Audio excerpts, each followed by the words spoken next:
What's up, cool people? Welcome to Study Stream Saturday. Kind of weird from my perspective, being this is kind of the second live stream of the day. I don't know. It would have felt weird to me trying to like continue slash just do my own normal live stream thing immediately after doing the raid for the blessing boat thing, because I'm not even sure how that works with getting my own, like going back to my own stream on Twitch. Plus, I needed to keep up with some of my physical therapy stuff.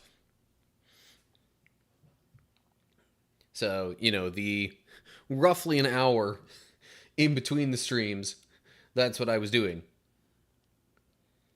Um, but yeah, this is gonna be a pretty typical study stream Saturday here. Just gonna do some Bible study and then hang out and, in this case at least, play Sonic Frontiers. Specifically, I'll be continuing the I forget if they called it New Story or what exactly. But, the basically new, updated, additional story thing in Sonic Frontiers where you get to play as other characters besides Sonic.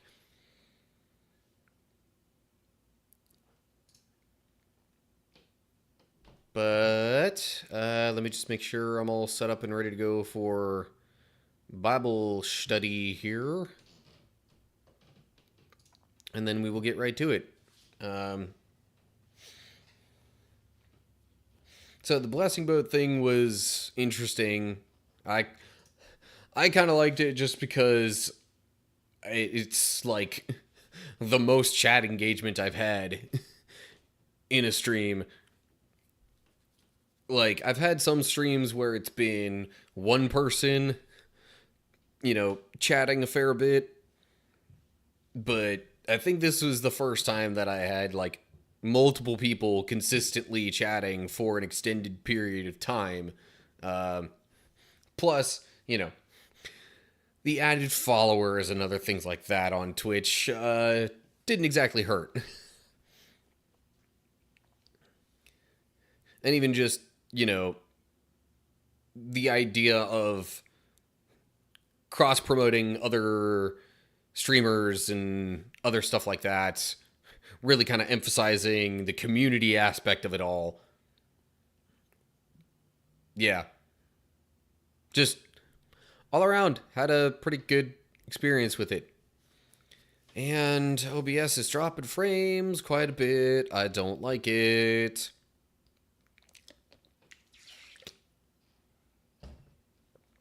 Hopefully that won't be too much of a problem.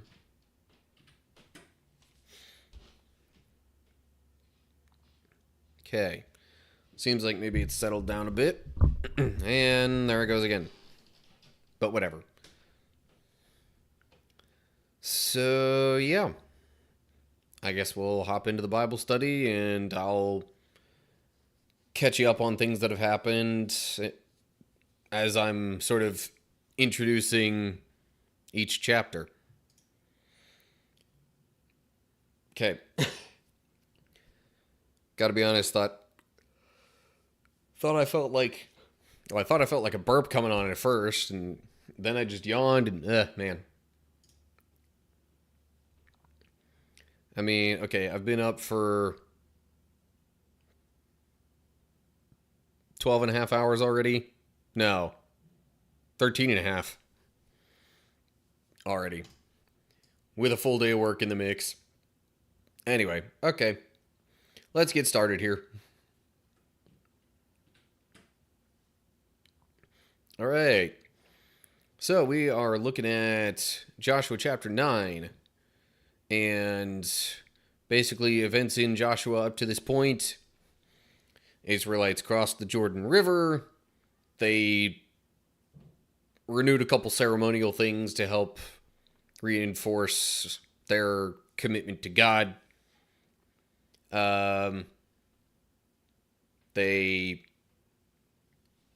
went and attacked Jericho, basically making the walls crumble by walking around it a bunch and then shouting really loud on the seventh day. And then, like, right after that, somebody apparently took some stuff from Jericho that they weren't supposed to, which brought ill fortune, but also, like, brought God's displeasure, you could say, upon them. They tried to fight another town, city thing, were unsuccessful. Basically just got driven away. And then they figure out that something's wrong, find out who it is, they fix it, and then they go back and fight the same place that they had just been chased away from, and this time they're successful. And that is what's happened so far. So, just saying that might be relevant for context for this chapter. So anyway, Joshua chapter 9. Now all the kings west of the Jordan River heard about what had happened.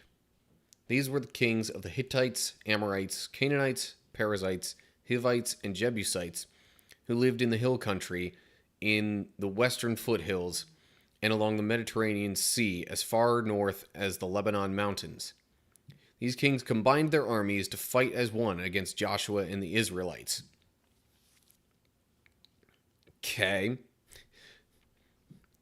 So you would assume then these kings were all worried about, their kingdoms getting sort of picked off one by one by the Israelites. So they decided to combine their forces because Israel had already at that point taken down Jericho and Ai, or however that one's pronounced. Footnote there at foothills, Hebrew says the Shephelah, or Shephelah, whatever. That's just kind of the Hebrew name for it. I don't know for sure about the translation, if that particularly matters. And Hebrew says the Great Sea instead of the Mediterranean Sea. It just probably wasn't called the Mediterranean Sea at that time, but it's referring to the same sea. Similarly, Hebrew saying the Shephelah here, it's the same thing as the Western Foothills. It's just a different name for it.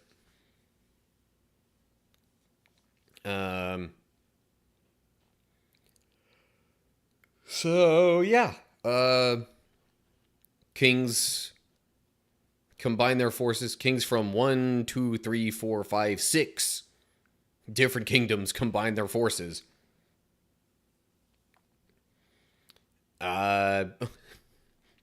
All those troops that were counted back in Numbers are seeming very relevant at the moment. But, okay, then we get to verse 3. But when the people of Gibeon heard what Joshua had done to Jericho and Ai, they resorted to deception to save themselves. They sent ambassadors to Joshua, loading their donkeys with weathered saddlebags and old patched wineskins. They put on worn-out patched sandals and ragged clothes. And the bread they took with them was dry and moldy. When they arrived at the camp of Israel at Gilgal, they told Joshua and the men of Israel, "We have come from a distant land to ask you to make a peace treaty with us." So they're making themselves look weaker than they probably actually are. And, they basically have nothing to live off of. And that's why they're making themselves look all ragged and poor and like everything that they have is old. Um, so the Israelites are still camped at Gilgal though, which is where they had camped, I think, right when they crossed the Jordan River. Either that or right after they defeated Jericho, but they haven't changed their main camp super recently. Okay. Sorry, man. I'm a little tired from the workday. But anywho. Okay, verse 7. The Israelites replied to these Hivites, "How do we know you don't live nearby? For if you do, we cannot make a treaty with you." They replied, "We are your servants." "But who are you?" Joshua demanded. "Where do you come from?" They answered, "Your servants have come from a very distant country. We have heard of the might of the Lord your God and of all he did in Egypt. We have also heard what he did to the two Amorite kings east of the Jordan River, King Sihon of Heshbon and King Og of Bashan, who lived in Ashtaroth. So our elders and all our people instructed us, 'Take supplies for a long journey. Go meet with the people of Israel and tell them, we are your servants. Please make a treaty with us.'" So I guess everything they had looking worn out was also to give the impression that they came on a long journey from a distant country. And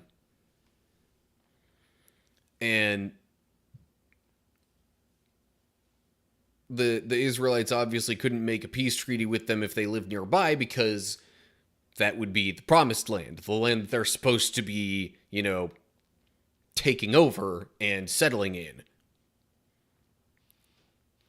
But the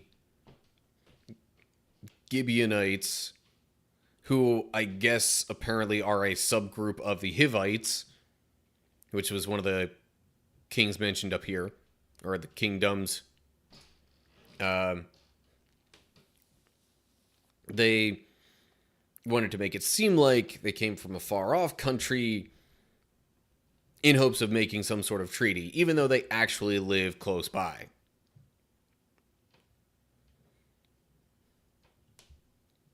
So, verse 12. I guess this is still the Hivites speaking. "This bread was hot from the ovens when we left our homes, but now, as you can see, it is dry and moldy." Sorry. Ugh. "These wineskins were new when we filled them, but now they are old and split open, and our clothing and sandals are worn out from our very long journey." So the Israelites examined their food, but they did not consult the Lord. Then Joshua made a peace treaty with them and guaranteed their safety, and the leaders of the community ratified their agreement with a binding oath. So, note that it says they did not consult the Lord. I guess it was one of those things where Joshua and the leaders felt like they were able to judge the situation well enough themselves without consulting the Lord.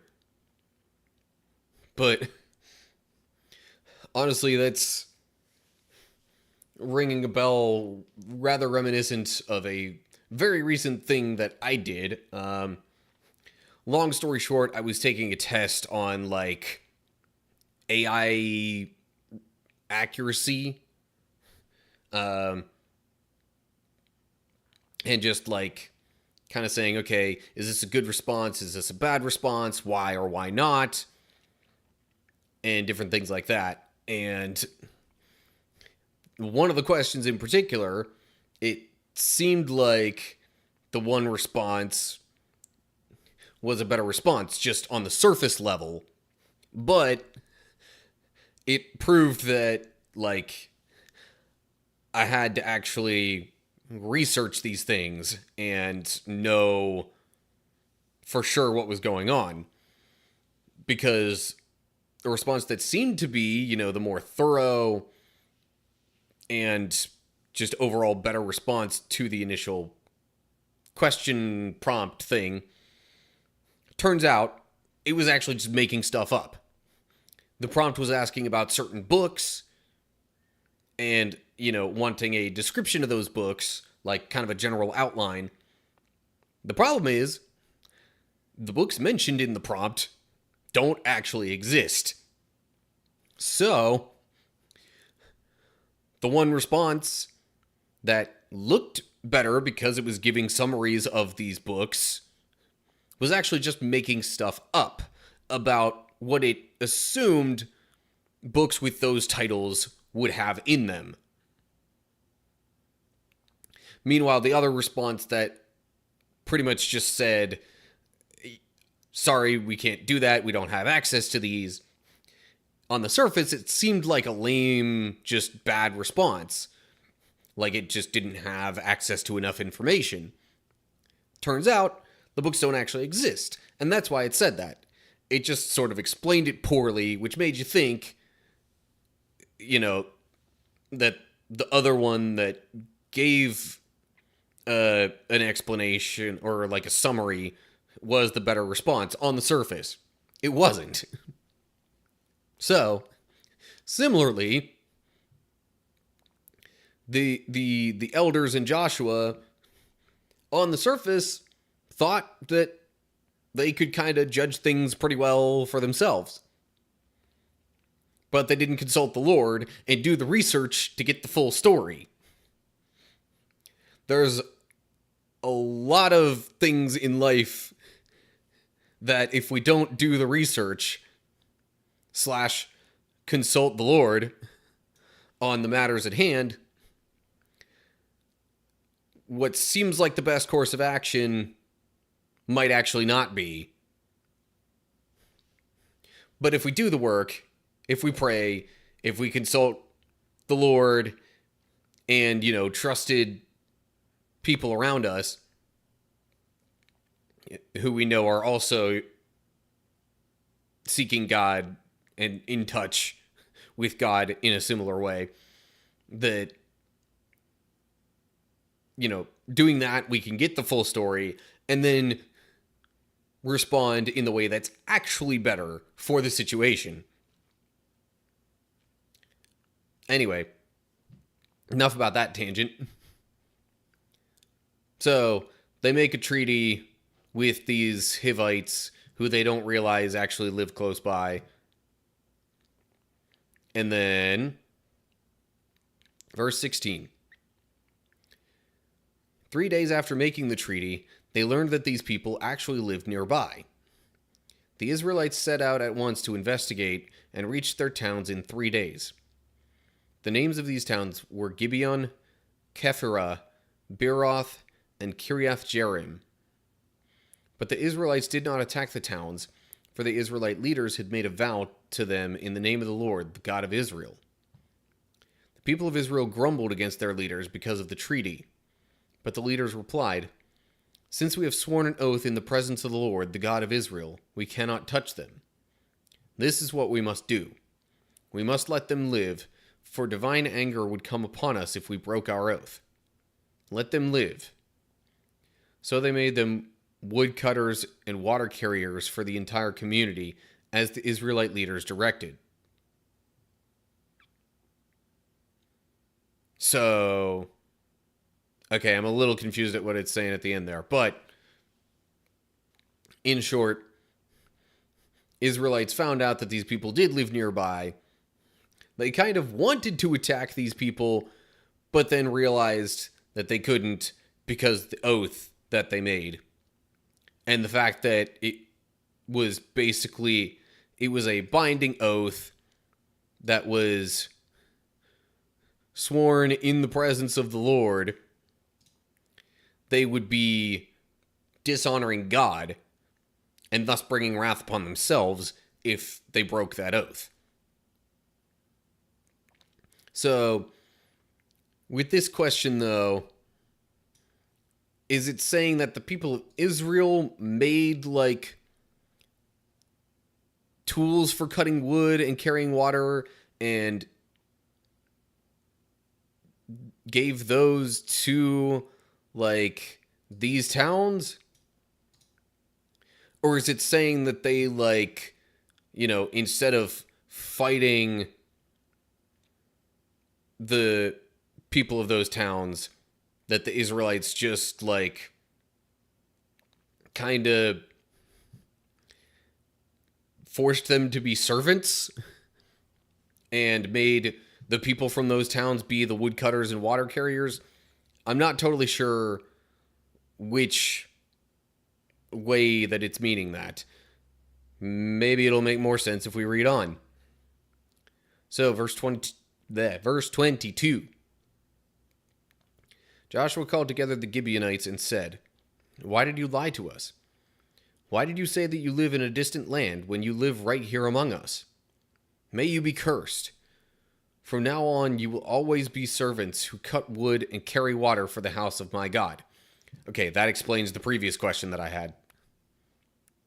They replied, "We did it because we, your servants, were clearly told that the Lord your God commanded his servant Moses to give you this entire land and to destroy all the people living in it. So we feared greatly for our lives because of you. That is why we have done this. Now we are at your mercy. Do to us whatever you think is right." So Joshua did not allow the people of Israel to kill them. But that day he made the Gibeonites the woodcutters and water carriers for the community of Israel and for the altar of the Lord, whenever the Lord would choose to build it.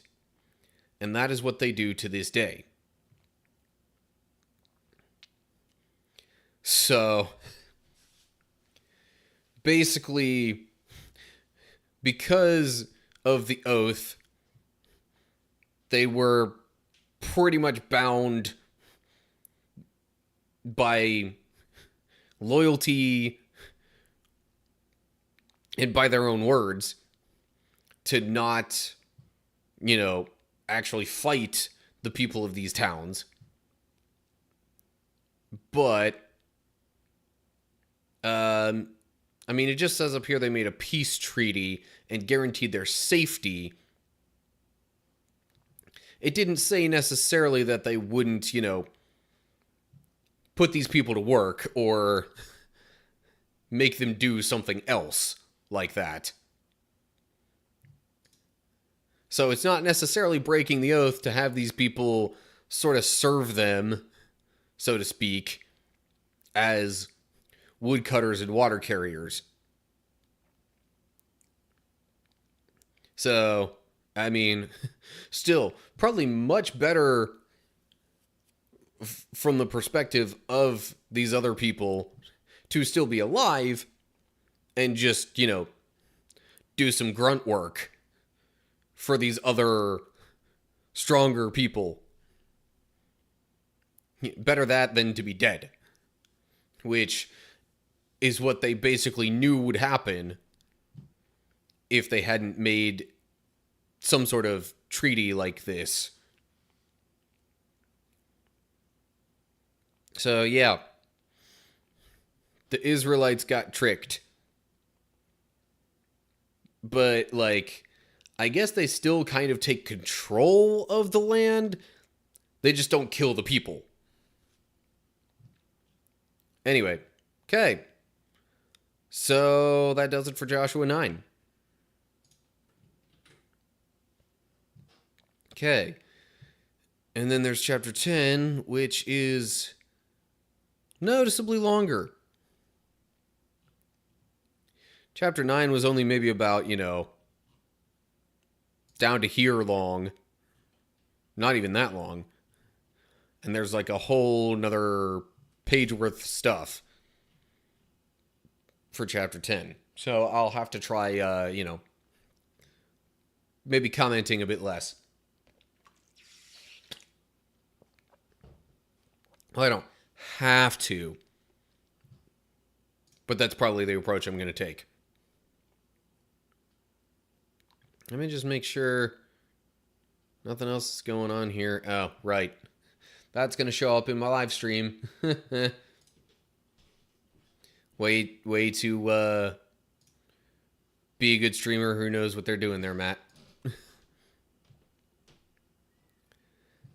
And okay.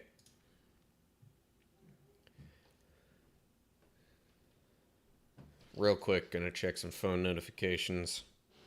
Okay.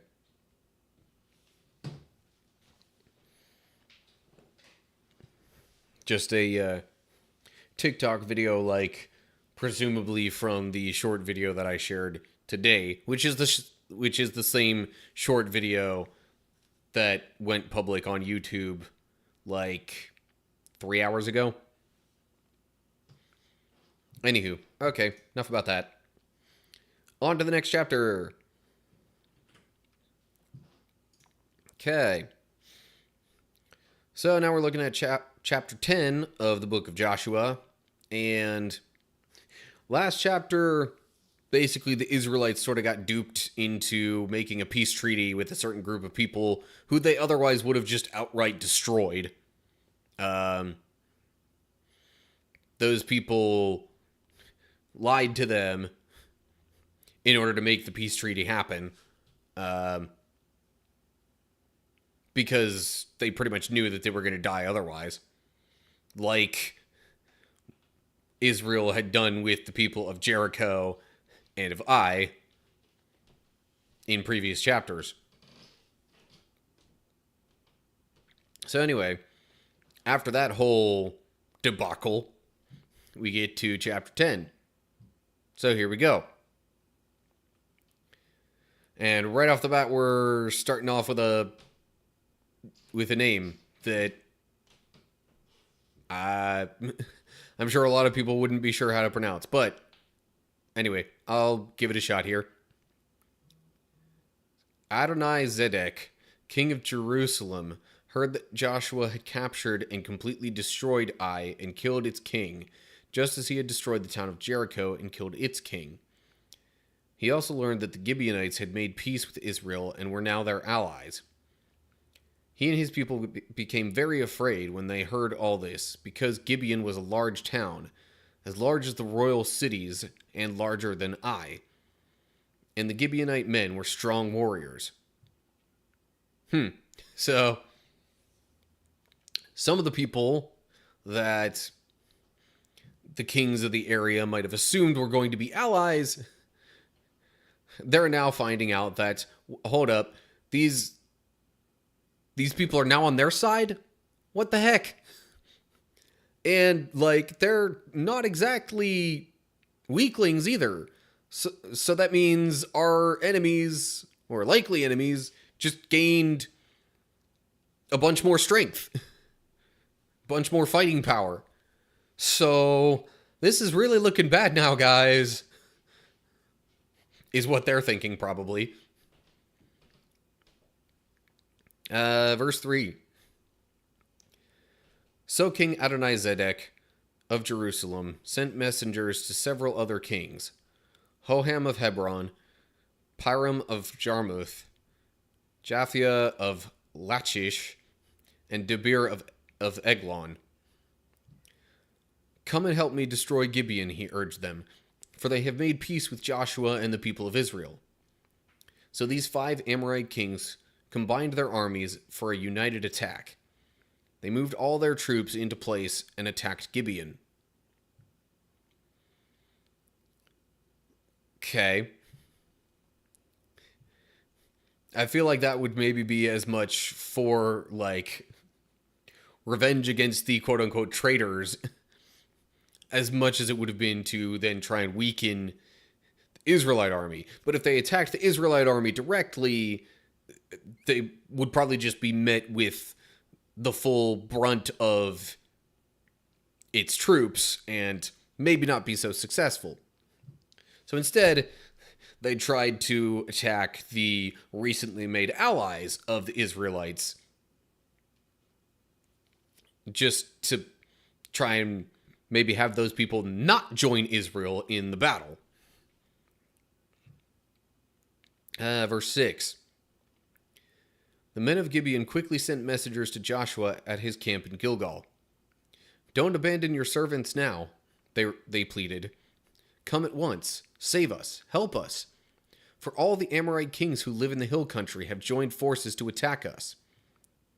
So Joshua and his entire army, including his best warriors, left Gilgal and set out for Gibeon. "Do not be afraid of them," the Lord said to Joshua, "for I have given you victory over them. Not a single one of them will be able to stand up to you." Okay, so basically Joshua and the Israelites agree to go help fight with Gibeon against these other kings and their armies. And God tells Joshua, see, maybe he learned his lesson after being duped, to seek God in these matters. Because if he had sought God and God said, "Hey, no, this is not a good idea," they probably wouldn't have gone and fought. But God says it's okay, so they're going to go fight. Verse 9. Joshua traveled all night from Gilgal and took the Amorite armies by surprise. The Lord threw them into a panic, and the Israelites slaughtered great numbers of them at Gibeon. Then the Israelites chased the enemy along the road to Beth Horon, killing them all along the way or maybe it's all along the way, I don't know, to Azekah and Makkedah. As the Amorites retreated down the road from Beth Horon, the Lord destroyed them with a terrible hailstorm from heaven that continued until they reached Azekah. The hail killed more of the enemy than the Israelites killed with the sword. So, one of those moments where God's making it obvious that he is, aiding his people. And it hasn't all just been by the might of the armies. In case, them being thrown into a panic wasn't obvious enough, hey, guess what? Big old hailstorm to kill a bunch of troops as they're running away from the Lord's people. Verse 12. On the day the Lord gave the Israelites victory over the Amorites, Joshua prayed to the Lord in front of all the people of Israel. He said, "Let the sun stand still over Gibeon, and the moon over the valley of Aijalon." So the sun stood still, and the moon stayed in place until the nation of Israel had defeated its enemies. Is this event not recorded in the book of Jashar? The sun stayed in the middle of the sky, and it did not set as on a normal day. There has never been a day like this one before or since, when the Lord answered such a prayer. Surely the Lord fought for Israel that day. Then Joshua and the Israelite army returned to their camp at Gilgal. Okay, so, as if throwing the enemy into a panic and killing a bunch of them with a hailstorm wasn't enough, Joshua asks God to basically make the day longer so that they can just continue fighting while they have the momentum and wipe out the Amorites. So God grants that request, and the day quite literally stands still. I'm realizing that's footnote B. Was there a footnote up further that I missed? Oh, right. When it destroyed refers to complete consecration of things or people to the Lord, either by destroying them or giving them as an offering. So, it's kind of assumed destroyed in that context, though, because, stuff is gone, and there's been fighting involved in all of this. Anyway, footnote here. It could be read the Book of the Upright. That might be sort of the translation of Jashar.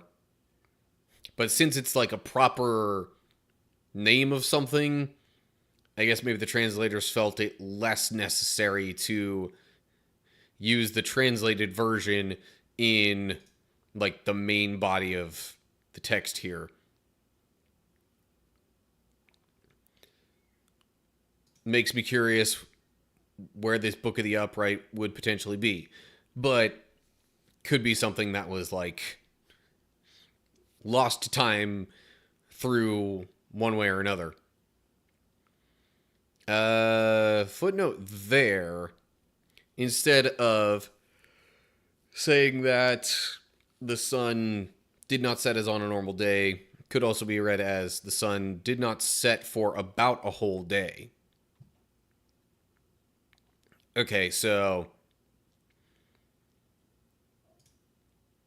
that version essentially would give a little bit more of like a time frame for, how long that the sun remained still, basically. Or at least how long that the sun stayed in the sky. Pretty much one day was actually 2 days, or what looked like one day was actually 2 days.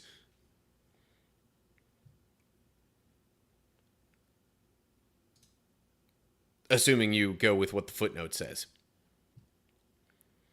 Okay, so then Israelite army is successful and they return to their camp. All right. Still have a fair bit to go. Verse 16. During the battle, the 5 kings escaped and hid in a cave at Makkedah. When Joshua heard that they had been found, he issued this command: cover the opening of the cave with large rocks, and place guards at the entrance to keep the kings inside. The rest of you continue chasing the enemy and cut them down from the rear. Don't give them a chance to get back to their towns, for the Lord your God has given you victory over them. So Joshua and the Israelite army continued the slaughter and completely crushed the enemy. They totally wiped out the 5 armies, except for a tiny remnant that managed to reach their fortified towns. Then the Israelites returned safely to Joshua in the camp at Makkedah. After that, no one dared to speak even a word against Israel. Okay, so the kings wound up hiding in a cave, I guess in the hopes that the chasing of the armies would then just pass by them and they could somehow escape to safety. But Joshua realized this, so they just blocked the cave entrance and had some guards set there to make sure that those kings wouldn't escape.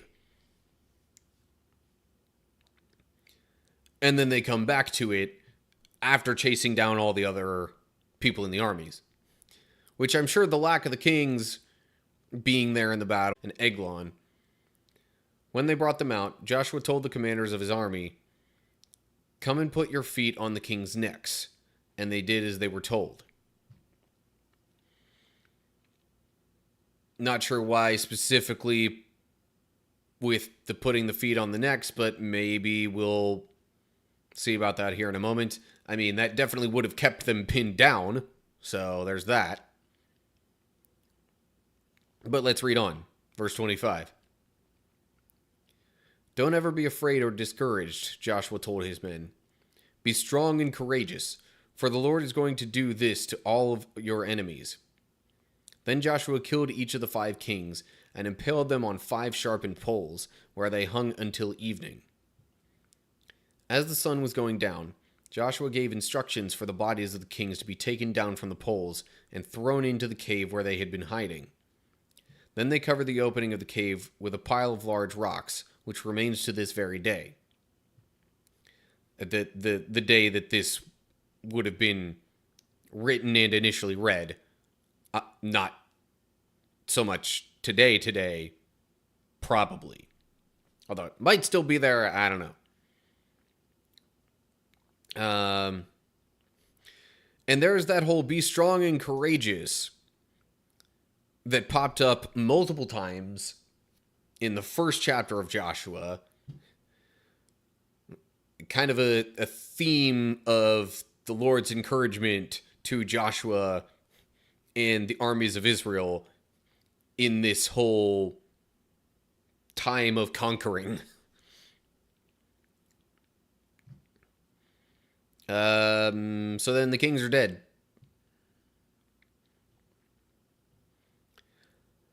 And so, like, the armies have been defeated. The kings are dead. Now there's just the towns remaining. The actual, places that the kings ruled over. So verse 28.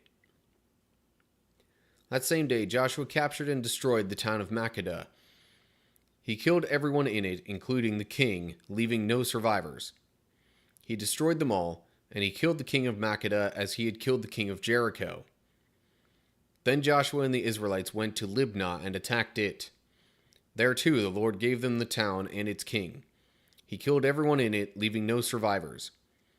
Then Joshua killed the king of Libnah as he had killed the king of Jericho. Okay, so we got Makkedah and Libnah that have now been just decimated.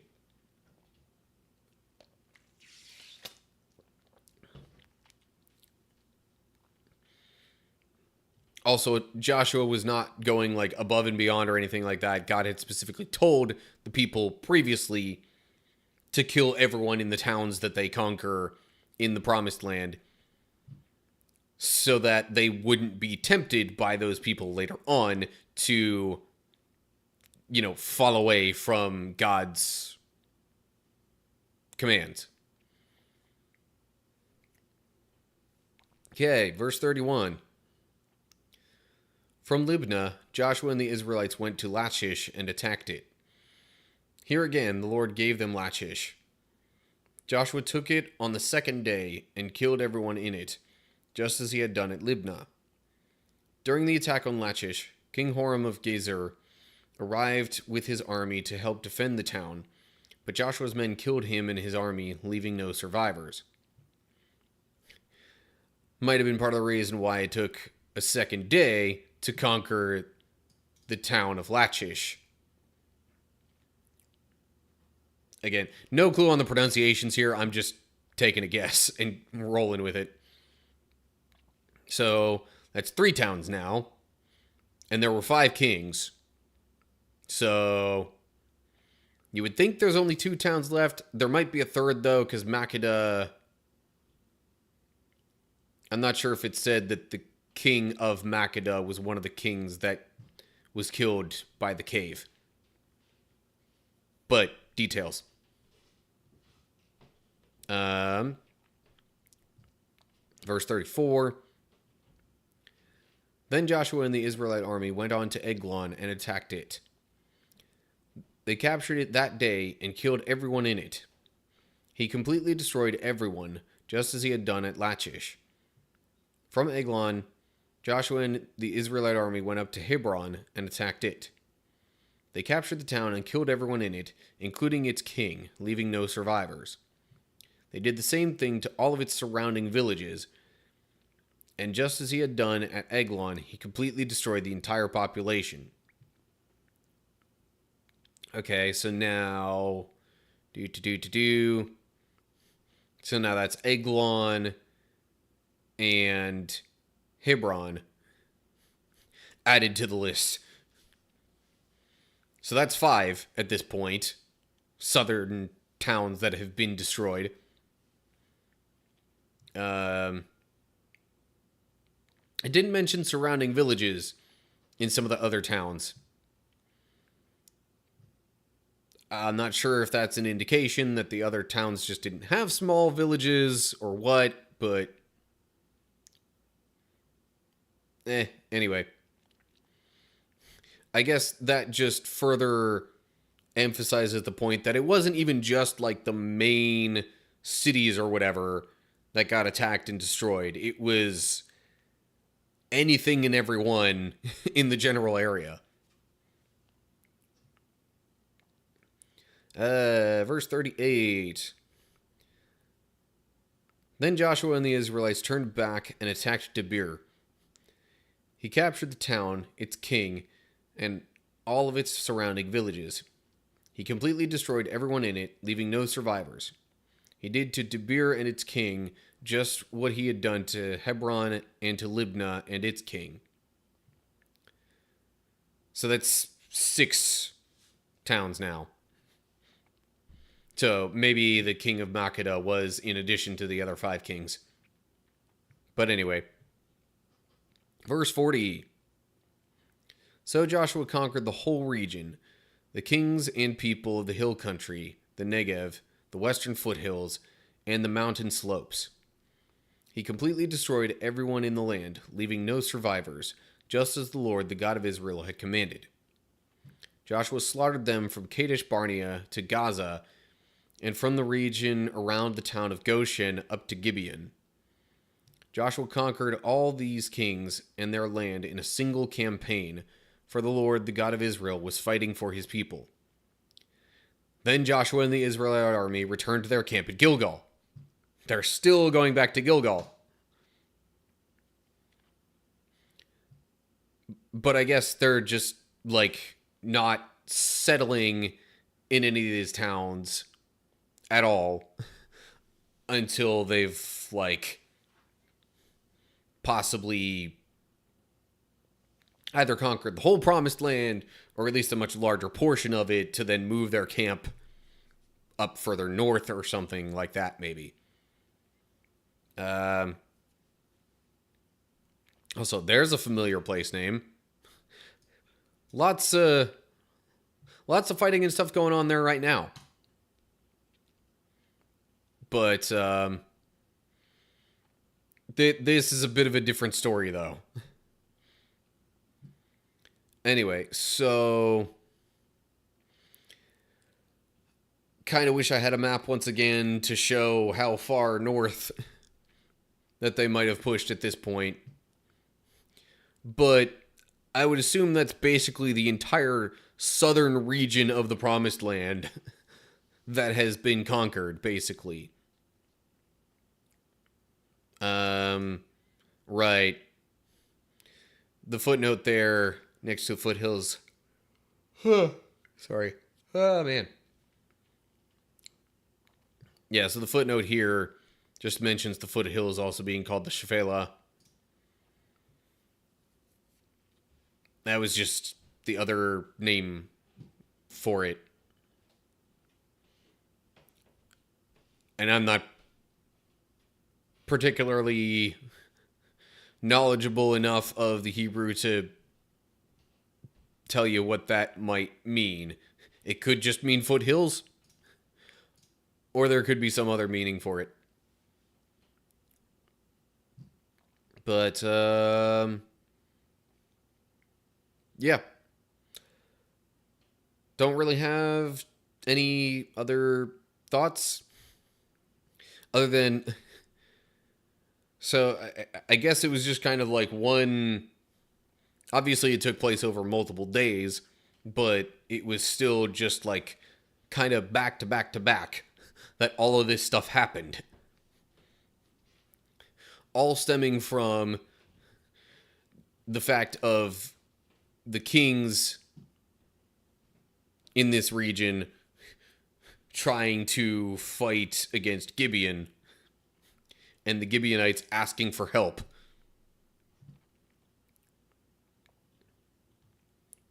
Which, I mean, it was just one of those things where I guess they sort of just kept it all going because they had a lot of momentum behind them, and they probably, had already weakened the forces of all these other towns. So, why not strike while the iron's hot, so to speak? So, yeah. That will do it for Joshua chapter 10. Okay. Throat is honestly not feeling super right now.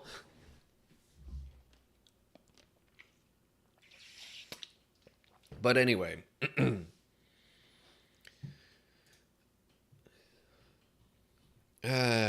Man. If Chapter 10 hadn't been quite so long, I might have extended it out to another one. But also, maybe that's something better attempted next time, given the chapters that are coming up. But no big deal.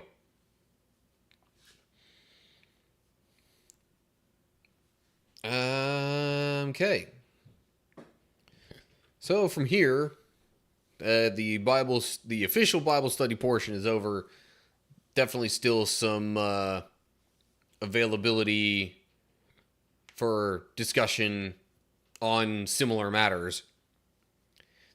The focus of the stream, however, will turn at this point over to some video games, namely Sonic Frontiers.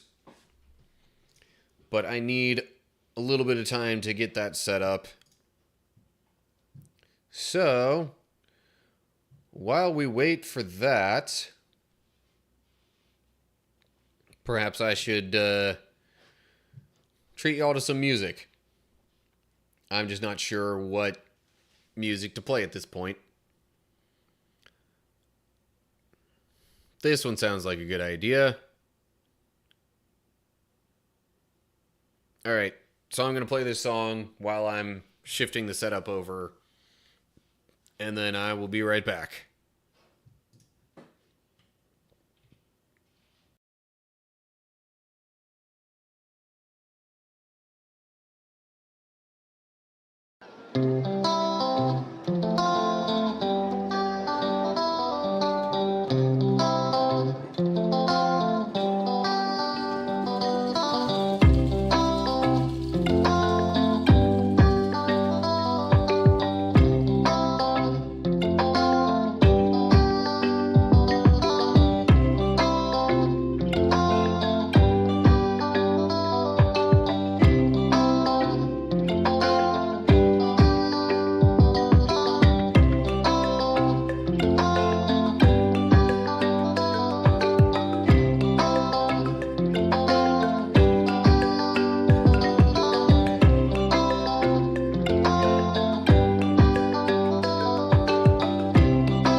Okay, here we are. Back with some Sonic Frontiers.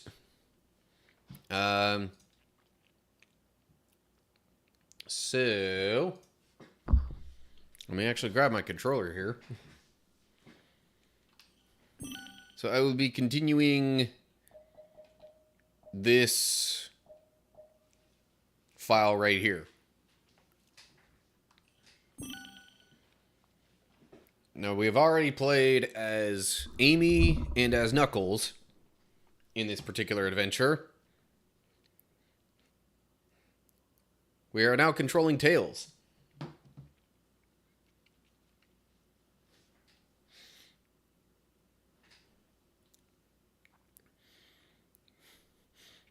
And once this thing loads, I'm interested to see how that's all going to work out. Okay. Search for a Coco device.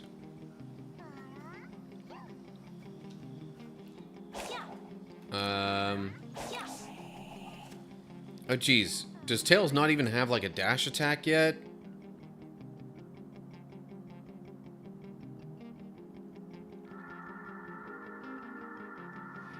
Okay, do I just need to get there? Oh, geez. How am I supposed to complete that? Hang on. That seems maybe a little unfair.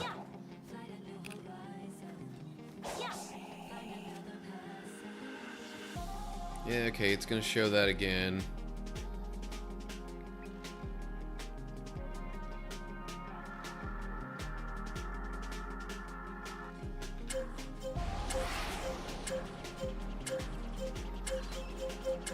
Yeah, no, that seems literally impossible.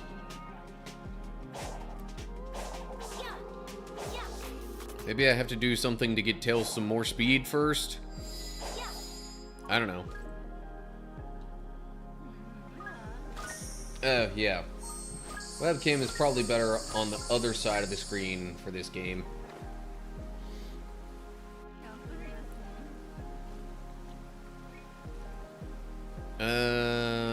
Right. I have skill points to spend.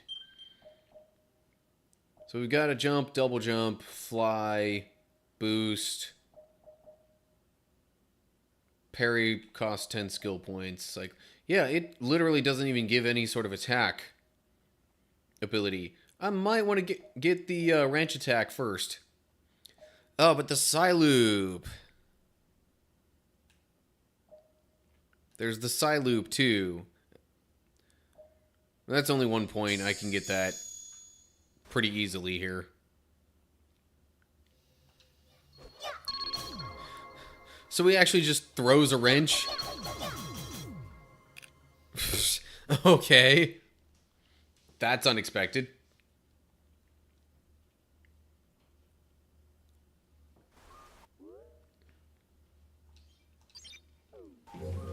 So wait, does that mean that now I might be able to throw a wrench to activate that one thing, and then maybe... That doesn't give me too much more ground, though. Okay. Never mind.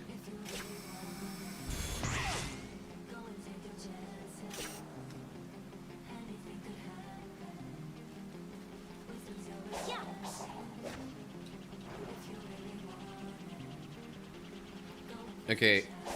It doesn't seem like I can increase my elevation a ton with this. That's not something for Tails. Oh, hey Owl, how's it going?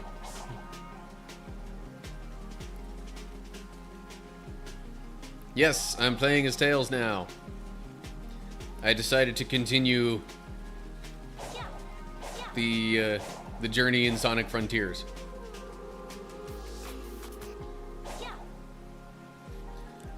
I literally had to unlock the ability for him to attack. And I'm not sure he can climb anything either right now. Not feeling all that well. Slept most of the day. I am feeling better than that, at least. I can't even dash between the objects. Okay, hang on. I'm gonna need to do some more skill unlocking. I will say work was crazy busy though. Like, we had so much to do, and there were so many people there, making it, you know, harder to get to the stuff that we needed to get to. Yeah. I mean, it wasn't like a terrible day, all things considered, or anything like that. It just... It was really busy. Alright. I'm gonna unlock the Psyloop, because that's a pretty important thing. Yes, I know how to use the Psyloop. Okay.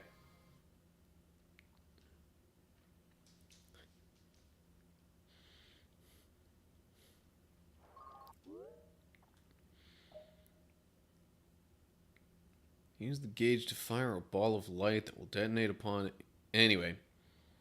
Use Y to set it off manually. This move can also be used in mid-air.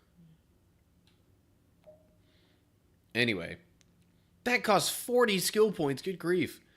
Okay, probably not getting that. Next thing I get will...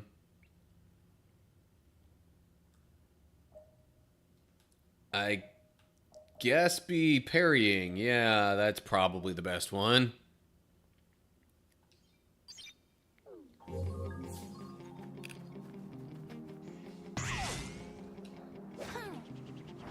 Oh yeah, so the Blessing Boat stream was an interesting thing. I say interesting. I guess maybe I should use a different tone for that, because the way I said it might have sounded bad. It was not bad. I think I realized at that point, I don't think I had ever previously been rated on Twitch.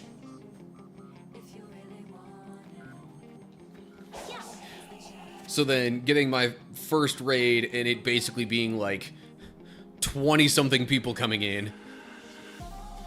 I picked up 7 followers literally just from that.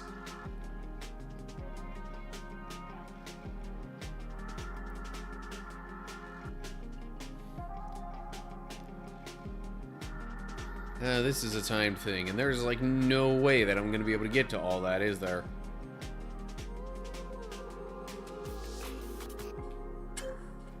Uh, 218.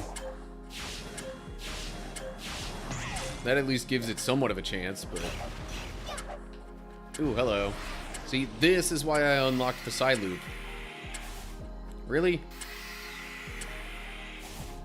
I closed the circle. Maybe that's something else.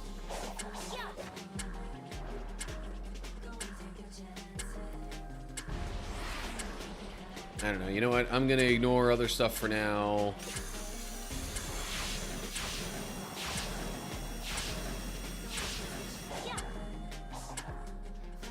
Hold up.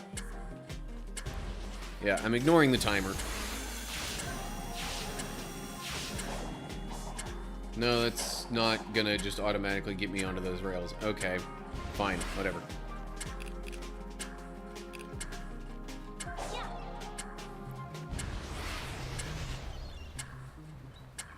Main thing I'm not liking about Tails right now is that he doesn't have like a homing attack sort of thing.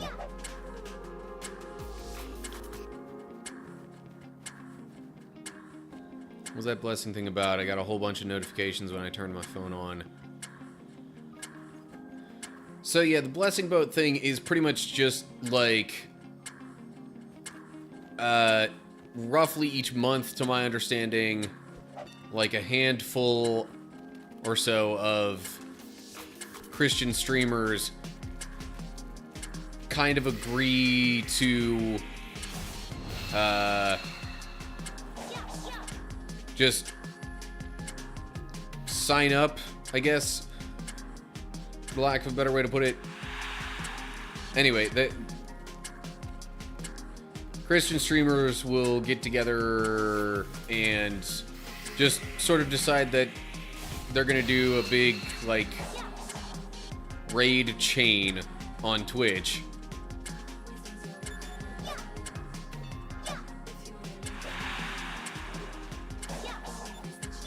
And, you know, part of it is helping some of the streamers with less followers get more, possibly even reach affiliate status and whatnot. And it's also just, like, introducing each, or hopefully introducing parts of each streamer's audience to the other streamers that are part of the, like, raid chain thing.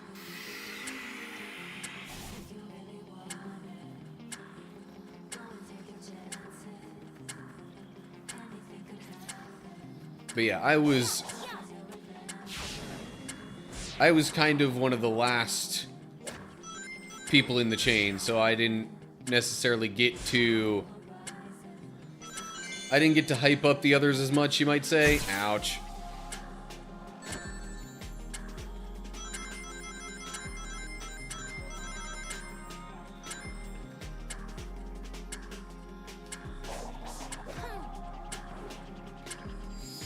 But it's all well and good. I definitely still had people very active in the chat, and oh, is that why it's not doing Psyloop stuff? Because of the time limit on the... Anyway.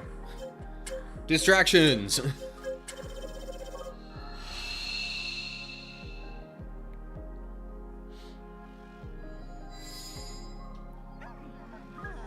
Okay, I'm gonna skip that this time. I've got more skill points. Technically enough to unlock something, but do I want the thing that it would unlock? Transform the blaster into a pile bunker and launch a diving attack. That's just another attack. I'm not sure I want that badly. I'm gonna wait for the parry.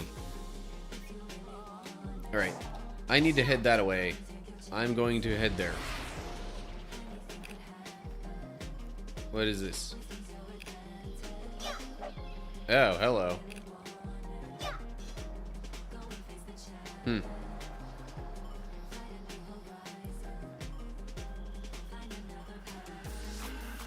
Am I supposed to get, like, up into that thing there, or what am I doing?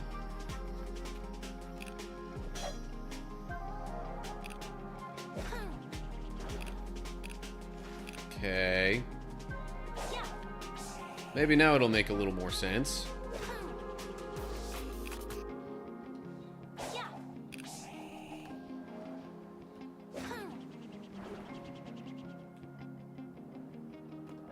Okay.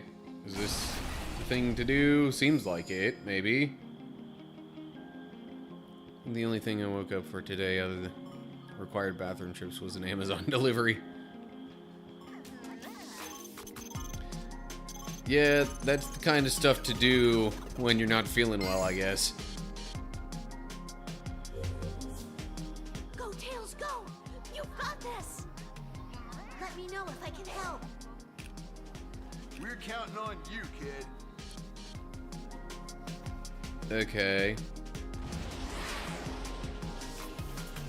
Long. When I start to feel sick, I treat myself to something nice.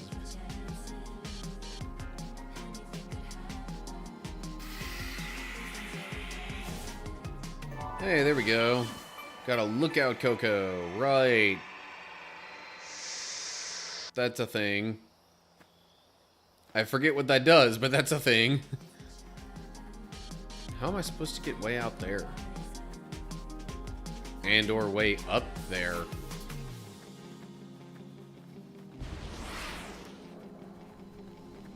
I mean, I know it's Tails and he can fly, but... like... I don't know if his flying ability is that good, at least in this game.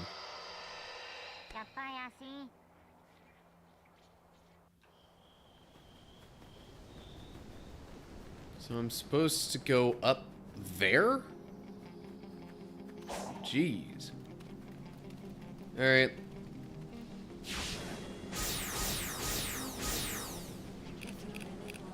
What do I do with this? Am I just supposed to pop those to get them out of the way? Well, hello.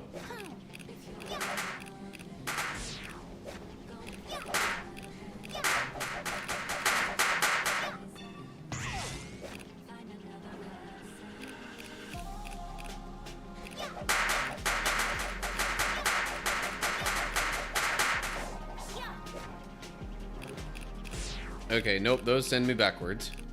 So don't do that. Is there anything to land on above these walls here? Not really, so...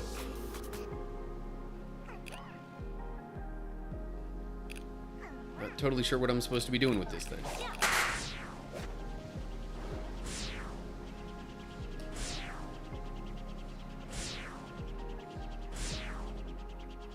Whoa, hello. that still almost kind of worked. Well, I did not fall to my death, at least.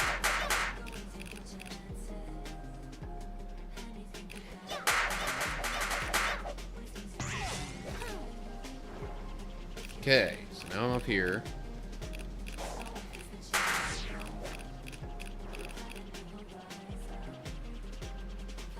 Okay, let me make sure I carefully lower myself down here.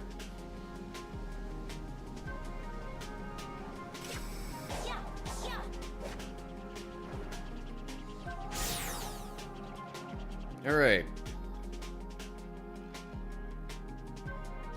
I am not playing any music, so any music that you're hearing is the background music from the game.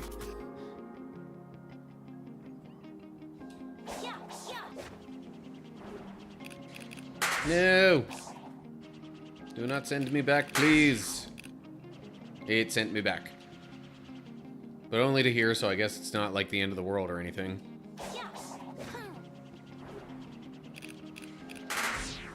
No! How? What am I supposed to do about that?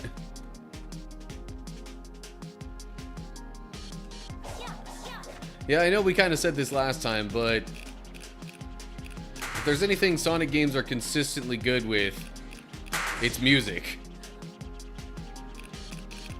Okay, it's not gonna let me just go through like that, which means I need a different plan. How am I gonna... Do I need to just try and get around all of that?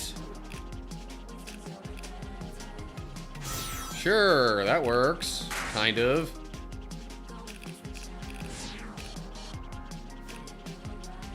Oh, I can use the wrenches while I'm floating. No!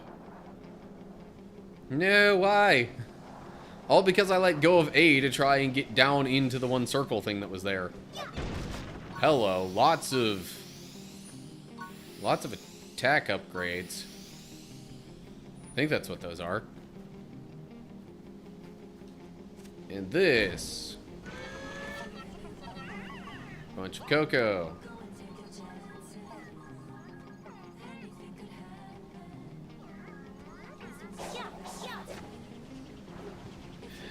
But I have to redo like so much of that stuff.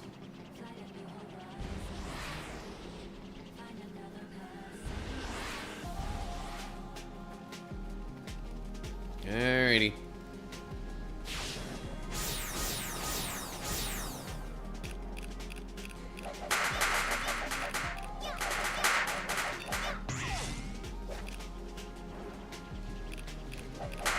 Oh wait, I actually used these to get up a little bit, didn't I? Hip. Okay.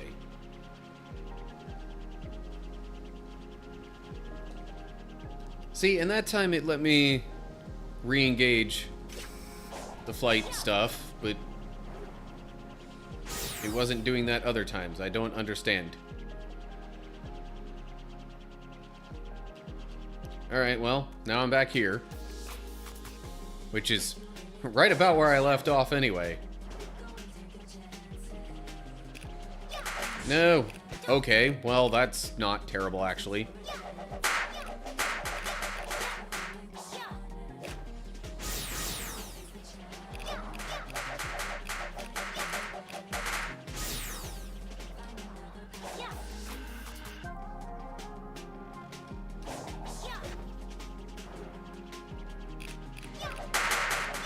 Pop the balloons.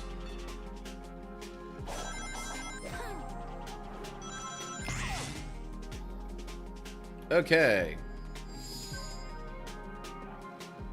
You know what? Just to make sure I don't miss that.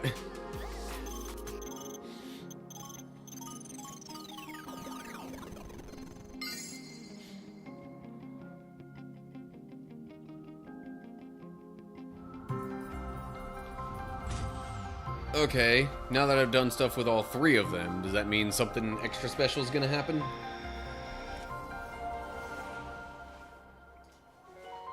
So Amy was able to get her Chaos Emerald now, and there's Knuckles getting one. So I guess the answer is yes.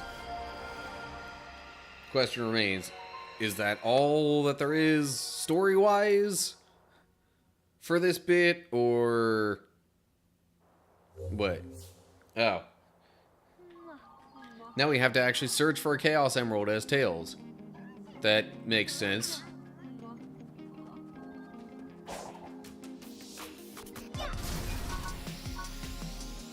Okay, defense upgrade things. And I need to be way over somewhere else.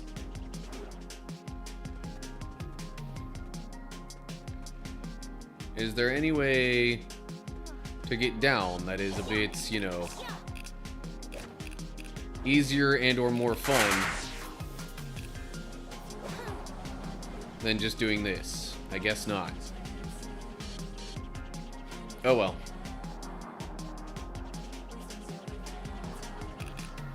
Ooh, hello. What is this all about?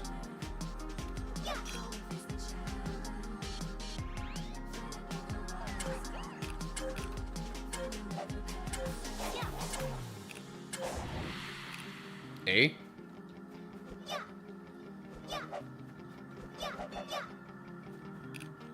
I'm confused. Is there a specific order that I'm supposed to do this in? Because it doesn't really look like it.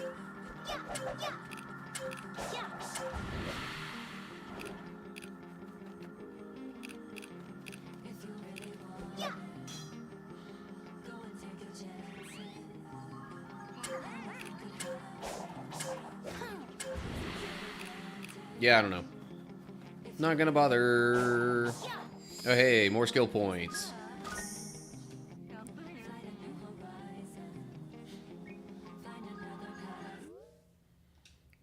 I keep pressing select when I want to go to the start menu. Parry, yeah, sure.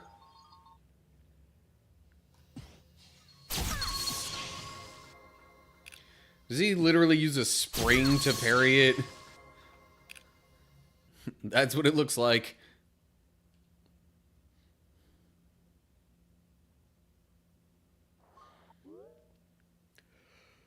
Okay.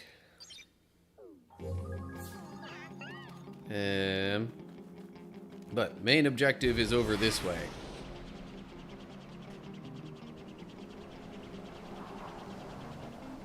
More skill points. I feel like I'm gonna sneeze.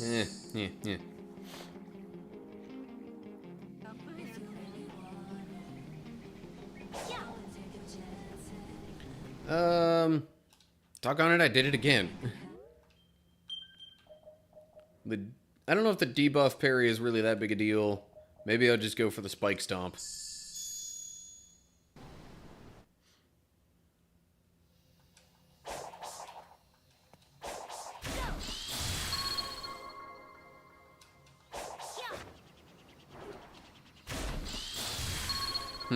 Okay.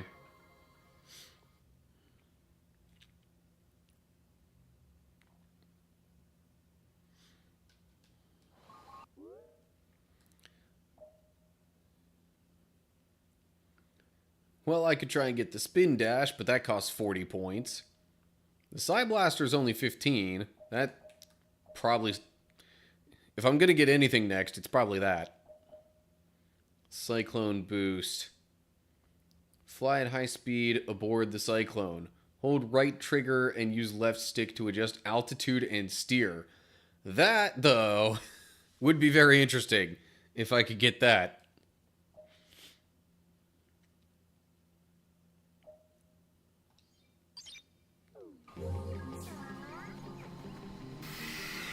But that only happens with max rings. Okay, anyway.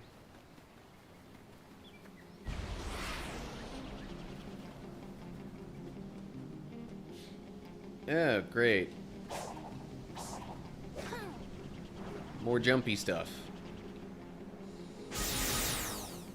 Okay, so that sends me down. Is that where I want to go?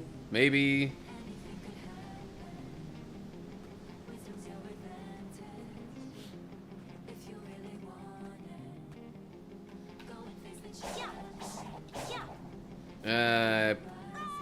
Yeah.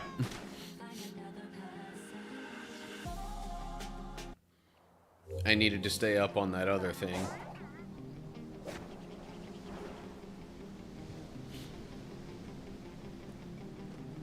Alright.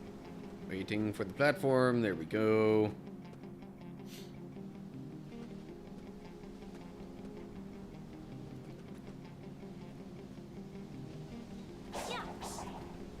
And from here, I can do a little jump like this.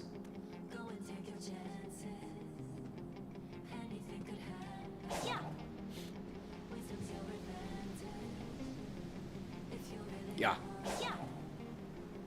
Okay, and from here, I jump up this way.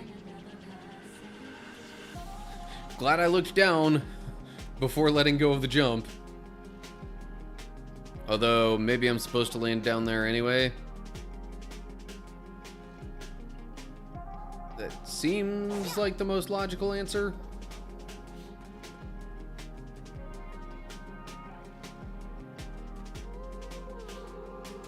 Okay.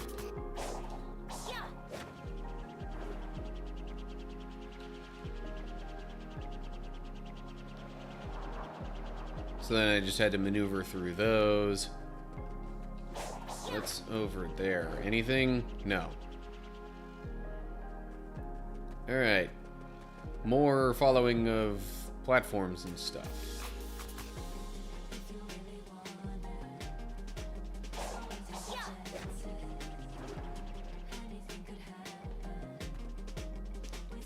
Okay, and... whoa, hello. For some reason, I was not expecting that to go down. And now I have to do the whole thing all over again. Yay.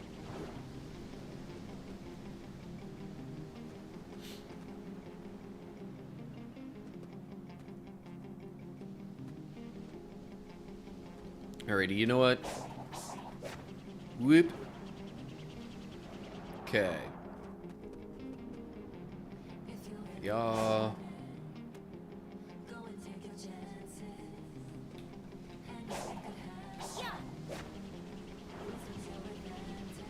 Nope.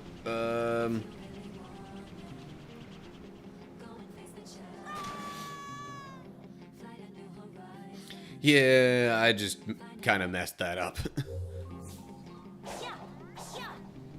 That was my bad.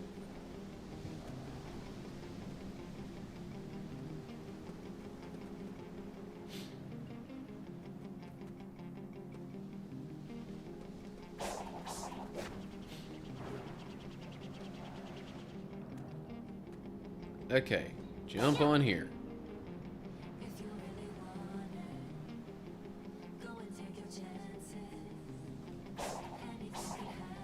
Okay, I think it threw me off a little bit because, like, the alignment of these particular platforms wasn't quite the way that it was before.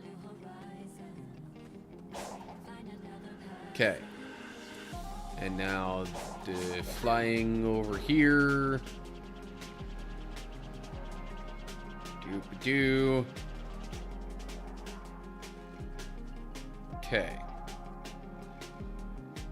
So, what? Really? Alright. I live. Somehow.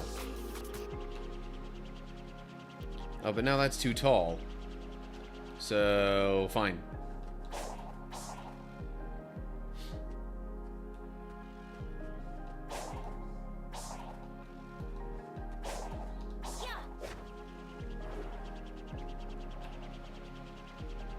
Alright, let's just go over here then. How am I supposed to navigate this? Okay, platform comes up, and then I guess I just have to avoid the blocks that are coming down.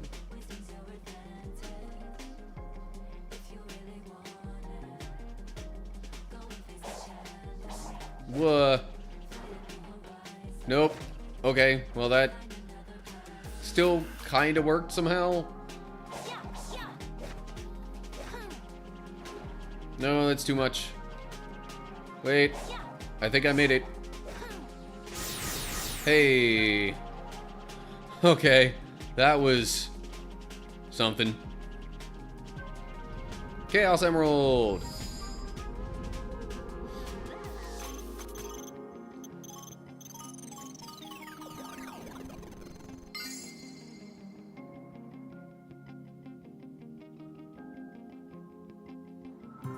So, Tails gets one now too, right?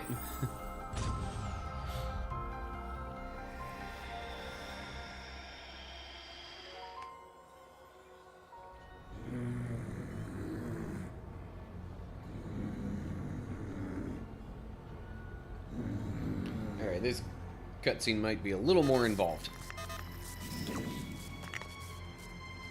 No! We've got to find a way back into the system. Sonic is counting on us.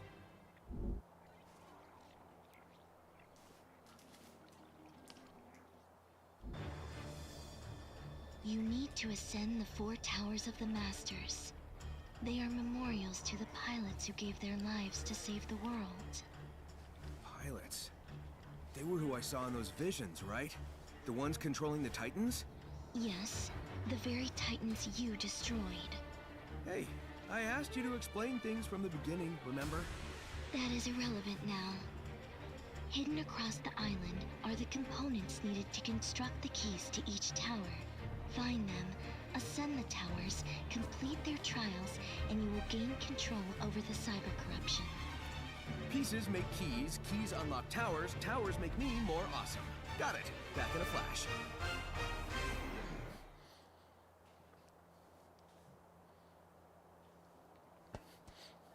That was such a Sonic way of explaining all that.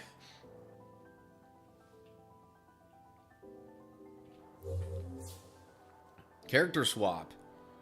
Tails will be playable later. Feel free to progress through the game and return to Tails later to complete any unfinished tasks. Gotcha. Spin dash unlocked, yeah.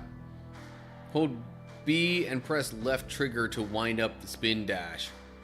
Then release B to release the spin dash. If there are no enemies nearby, press left trigger in mid-air or during a boost to use spin dash.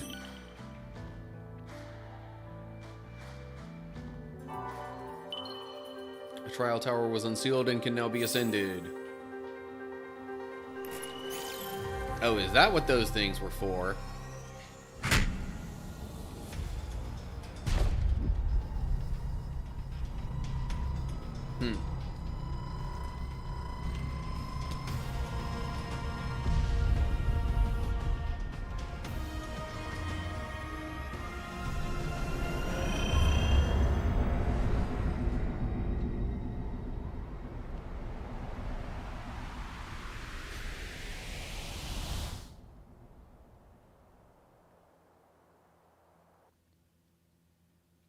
Interesting.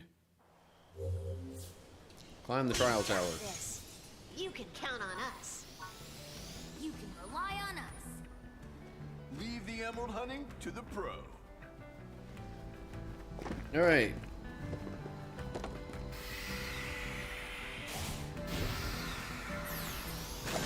So now I'm back to Sonic. With all the skills and stuff that he has. I guess the spin dash is kind of an automatic thing for him, like you don't have to unlock it. Speaking of which,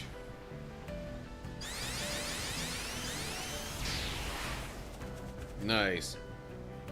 Or it also said, like, if I'm dashing, I could, okay.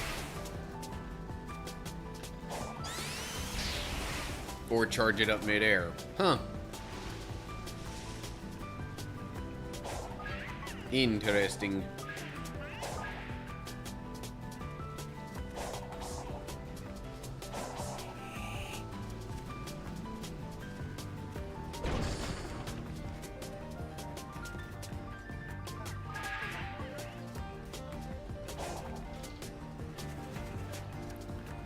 Okay, it might be a little easier to unlock parts of the map now as Sonic. So, Let me hop on this thing. Okay.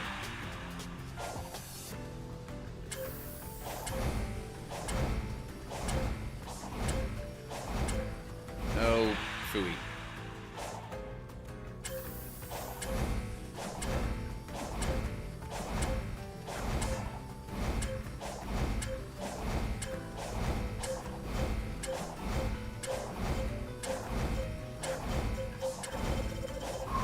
Okay, there we go.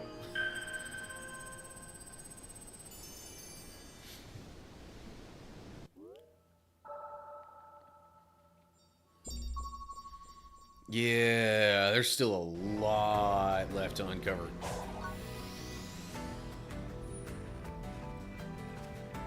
But that's where I'm ultimately trying to go. At least for the moment.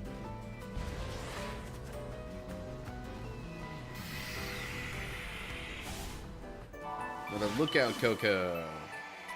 So, I'm wondering if those might be necessary to unlock some of the trial towers.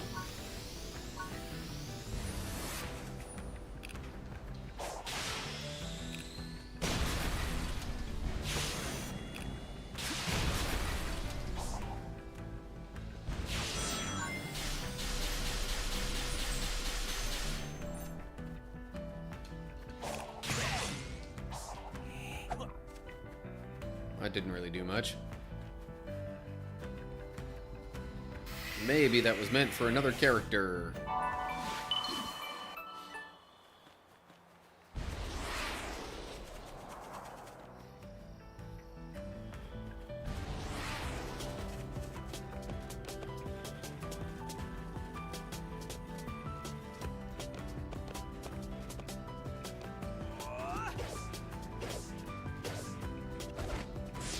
Oh.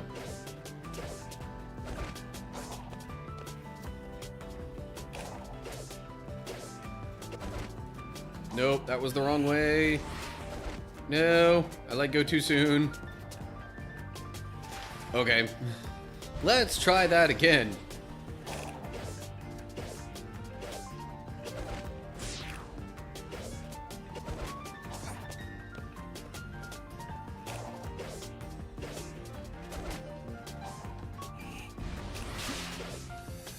There we go. Better. What's this? Okay.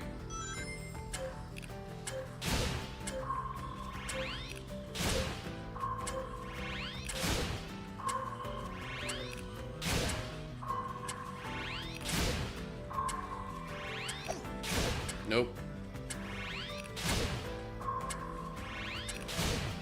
Oh, come on.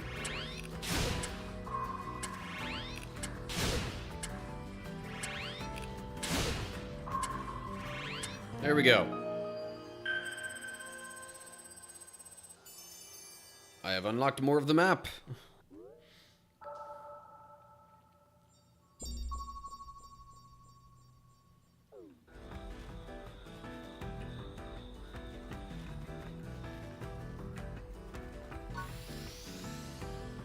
Oh, I was wondering why there's a Knuckles icon on the minimap. Turns out there's a very good reason for it. Because there's a projection of Knuckles there.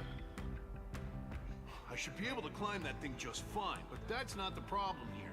I'll need to go in and out of cyberspace to activate it. You want me to help you with finding the emeralds while I take care of the towers? Just who do you think you're talking to? Leave the emeralds to me.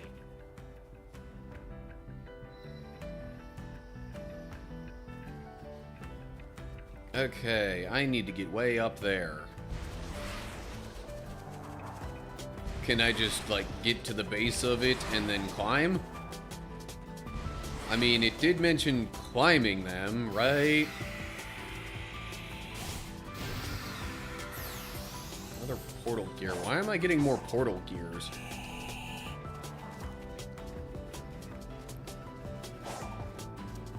What is this?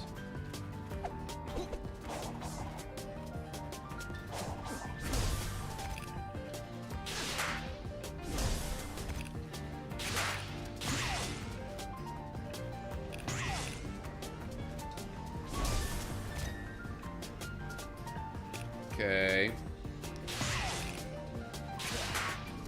Oh, jeez. Really?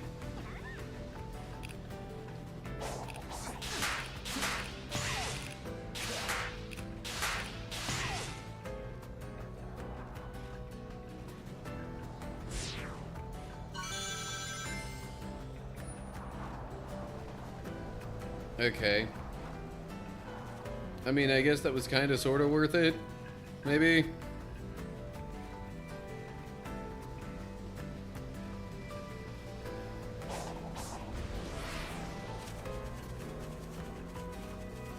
Okay, there's no surface that is immediately climbable by Sonic.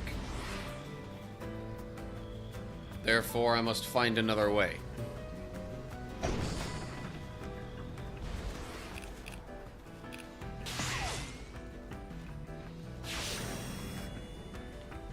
And perhaps this is that other way.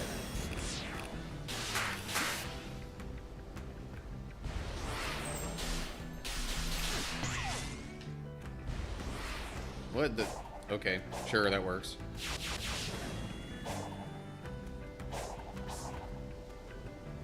What up?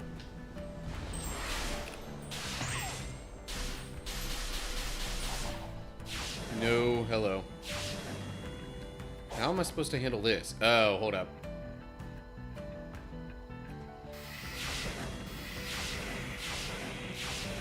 No, no, shoot, falling. No. Darn it. Okay, well. Let me just start that whole thing over again.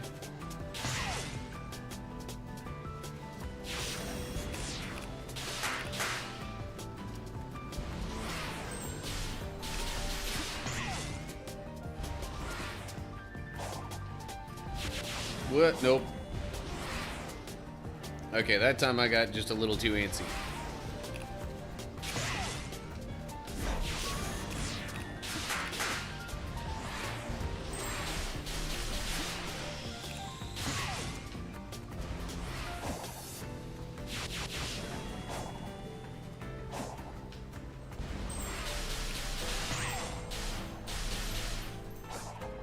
Okay. That's not quite what I was trying to do.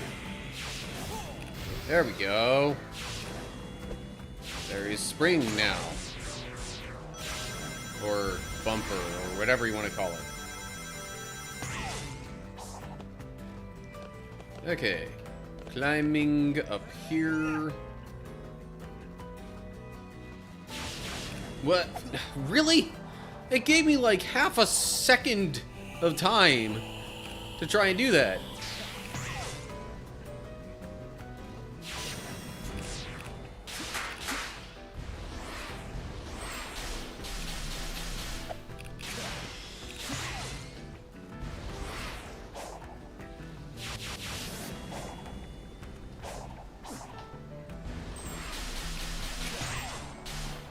All right, once more.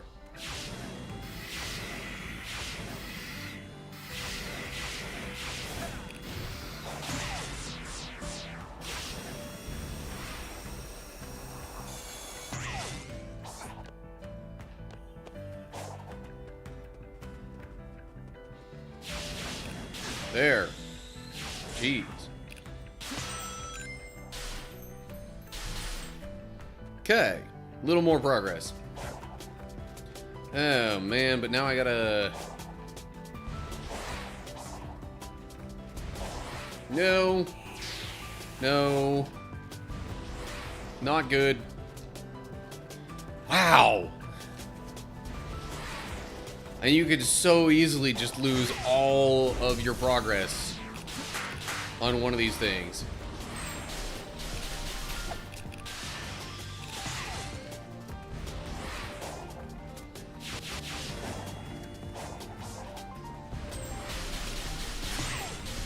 It literally just takes like one wrong move. And what the heck happened there? Why was it like charging a spin dash type thing? Well, phooey.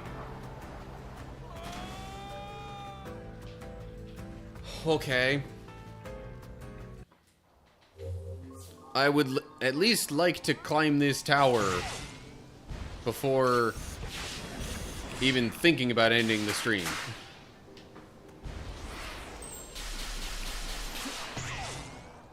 Even though, honestly, I do have plenty of things I could be doing. Lots of stuff I could edit. I've had an overall busy week this week, and yeah.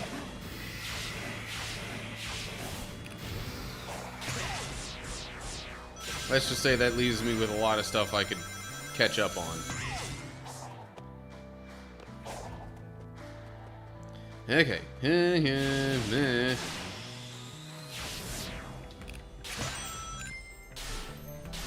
Okay. So. Nope. Ah. Wow. Just. That seems so ridiculous.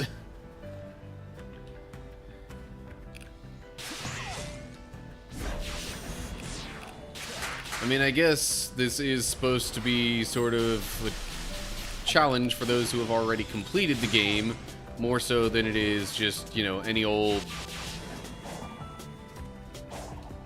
thing that you do.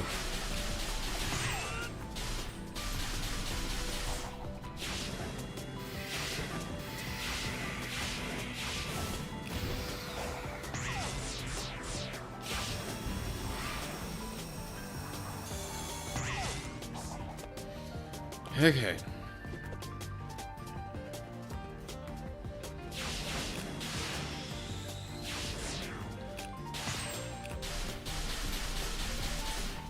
Okay, this one, I'm pretty sure I have to dash along. I'm not so sure if I have to dash for these other ones.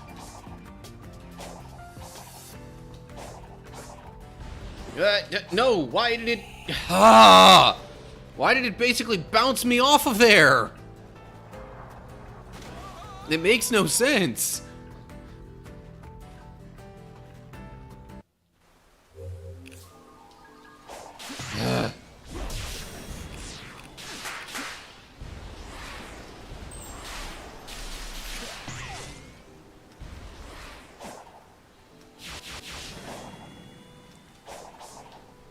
I'm darn near trying to speedrun this thing now.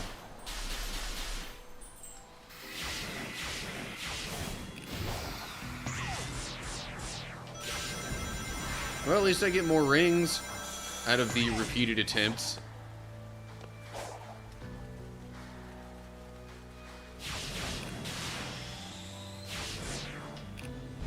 Whoa.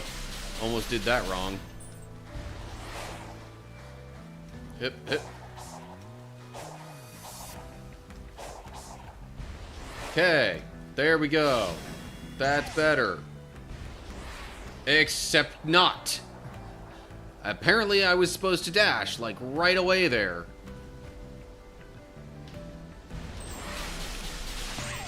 Well, at least I only got set back part way this time.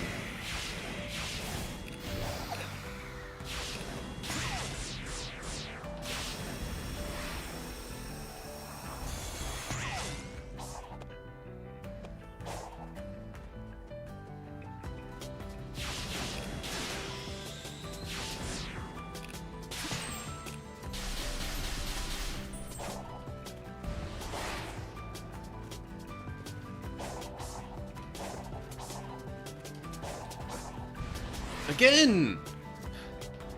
What, was it just because I was too close to the side of it?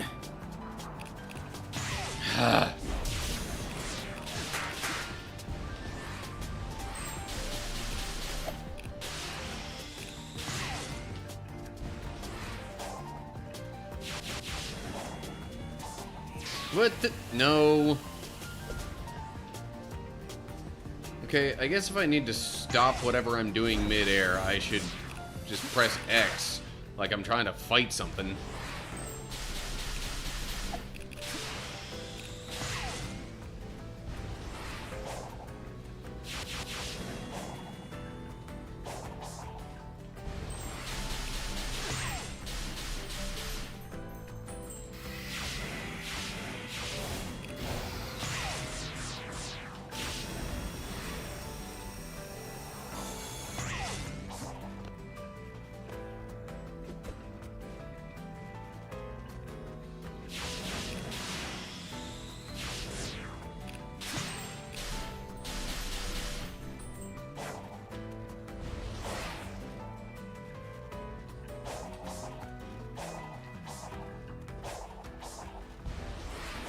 Okay.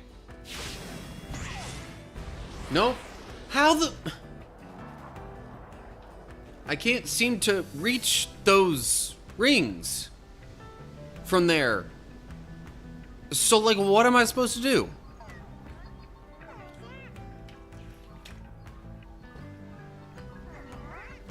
I don't get it. Oh, jeez. I've been so wrapped up in the game, I didn't notice there was a follow from Martin Brown 2000. Thank you for the follow. Sorry I didn't notice it sooner. No. Dang it.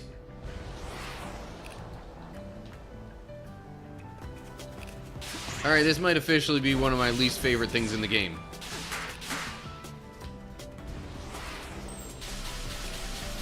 In fact, no, it is most definitely one of my least favorite things. Just trying to figure out if it's the least favorite. Okay, that was just me doing something dumb. I forgot to dash before that kind of gap jump thing there. Whoa, that sent me way off in a different direction. That is okay. Somehow I recovered.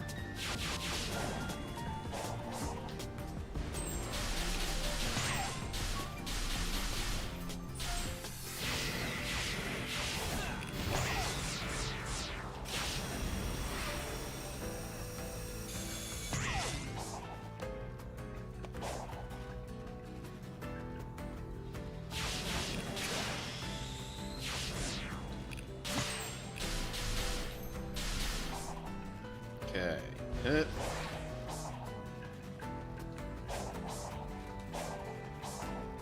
Really? How did that miss? I am confusion. And there really doesn't seem to be any other way to get to any of that. At least no reliable way.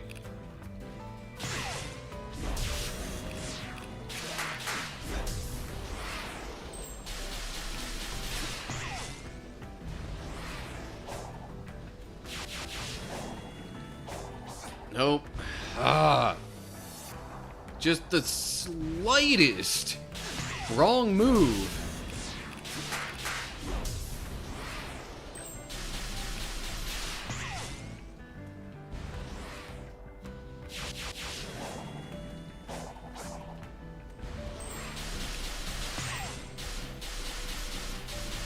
Like, I'm no stranger to, you know, a game demanding that you be really good at something. It just, I don't know.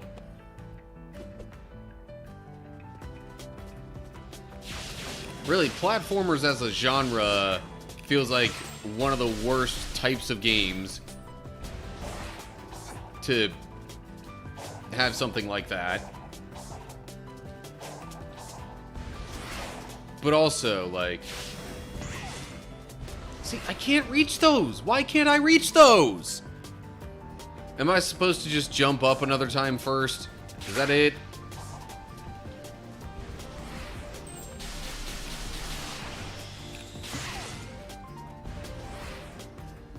Platforming genre is basically get good and figure it out. Yeah.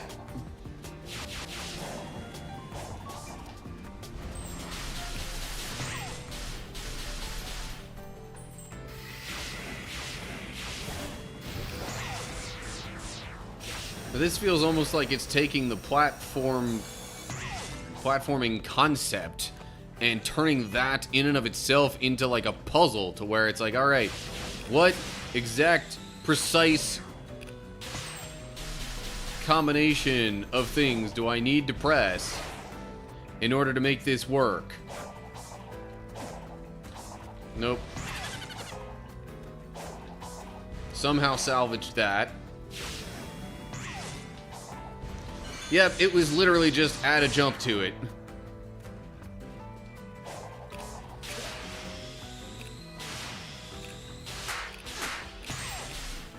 Oh, geez. No, what is it? Why? I accidentally tapped left trigger in the air, I think. And that was what caused that.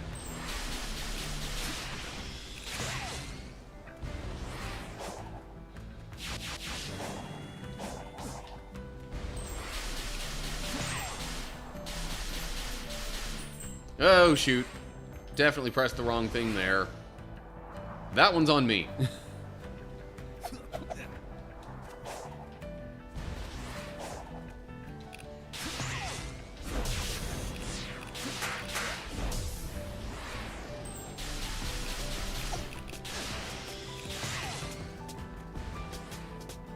What the... Okay, that one was not on me. I mean, it kind of was a little bit, but... Why did it suddenly take me past all that stuff when it literally never did that before? Okay.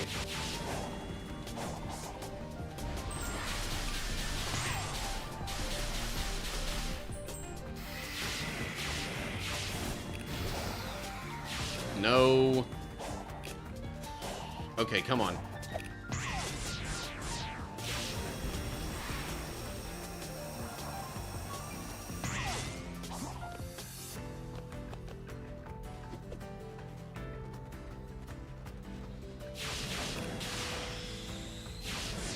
But yeah, I guess this is just one of those things where it feels like they're asking for precision platforming in a game where, like, the physics engine and the way the game operates doesn't lend itself very well to precision platforming.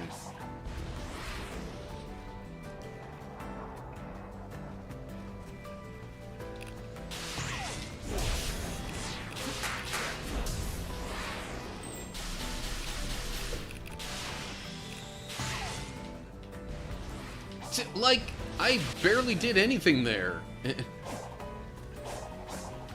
it sent me flying off somewhere completely different.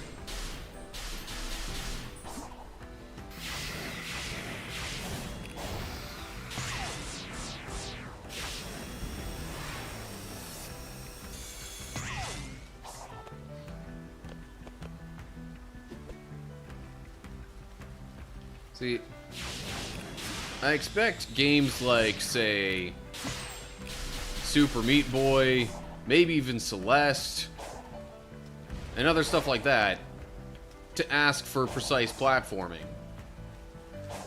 I get that. This game doesn't seem like the type that should really be demanding that. Okay. And we're back here.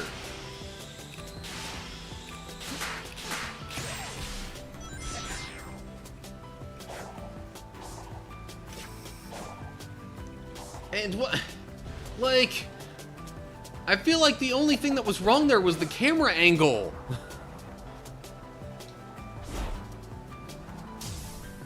This is kind of insane.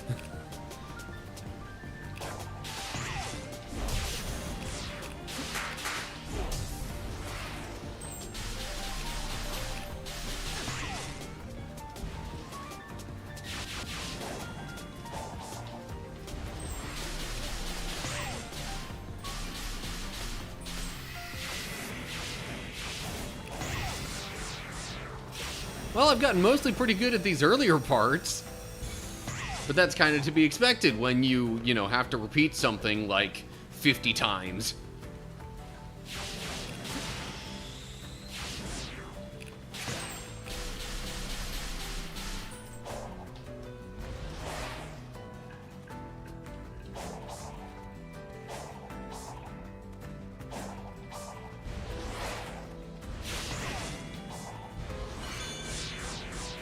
Okay. Back here again.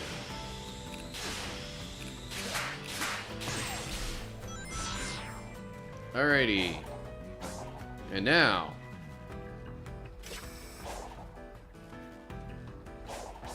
Okay. I guess I have to actually jump into those a bit. Whoa, hello. Really? I did it right, but then thought I wasn't going to, like, after the fact.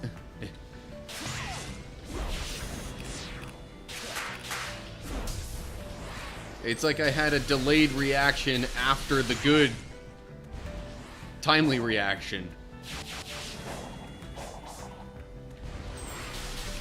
Maybe the problem is I'm just thinking too much.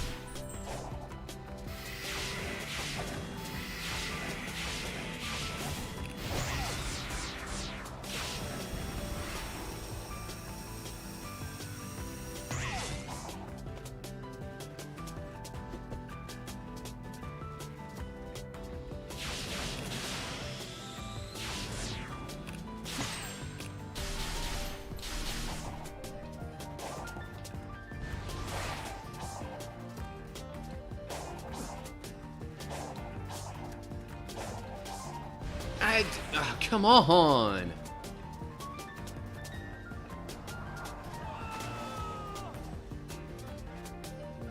Like,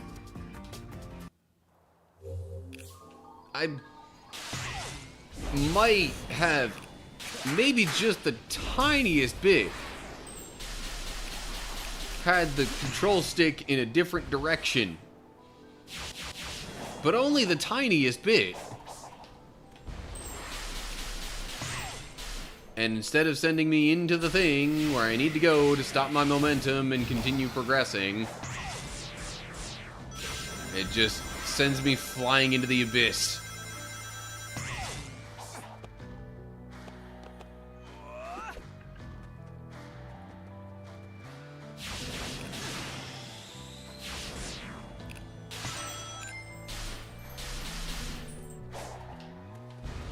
Yeah, all this stuff that I'm saying right now and the attitude that you're seeing from me, this is why I don't really stream, precision platformers and the like a whole lot. And I forgot to jump before that.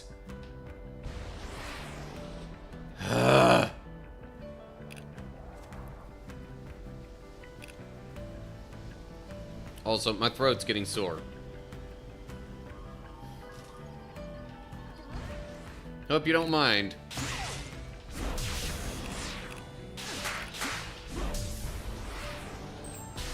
Hope you don't mind me trying to do something to help my throat out at least a little bit.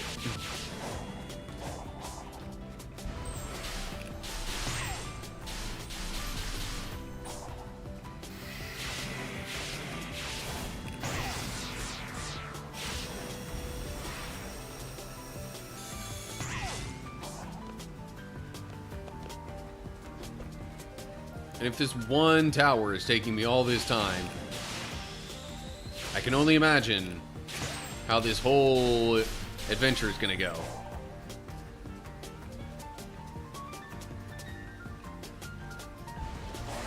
Yeah. It's one of those things with my throat right there where it's like coughing or clearing my throat wasn't really going to help. It was one of those, like, just really dry kind of feelings. Okay, I'm back here. And I have full rings, like that makes a difference. No.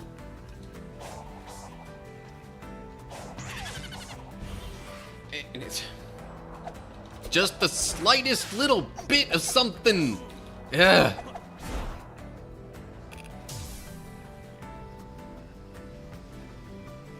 Not watching because, yeah. Nah, totally understandable there, Owl. And if at any point you feel just too tired to keep going with me, holy cow, that extra boost power is seemingly gonna make this even harder. Because it's sending me past all this stuff really fast. Great.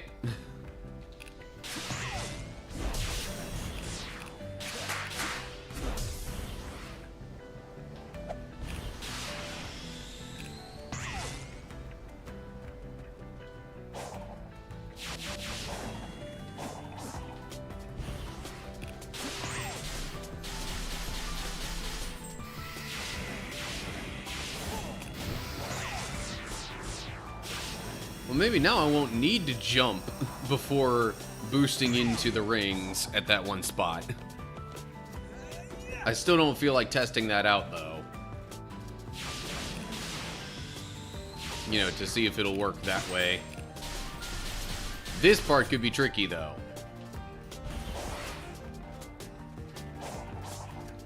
Okay, maybe not as tricky as I made it sound like it would be.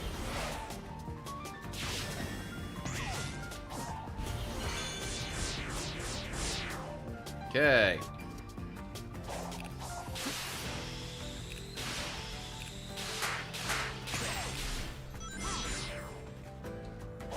Okay.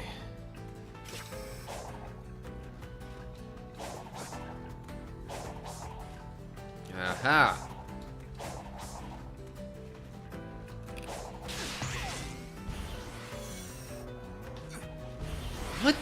What was I supposed to do there? I saw nothing in the immediate angle that would have... That camera angle was absolutely terrible for that moment.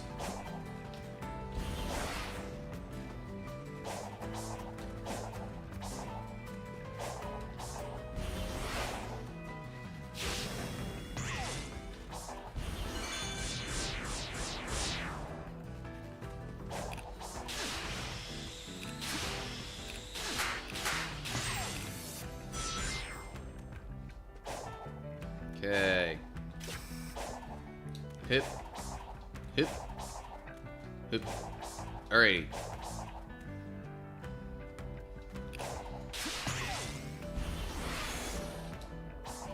Okay, so it was just a boost while grinding sort of thing. Kinda makes sense, I guess. Now what? Boost there.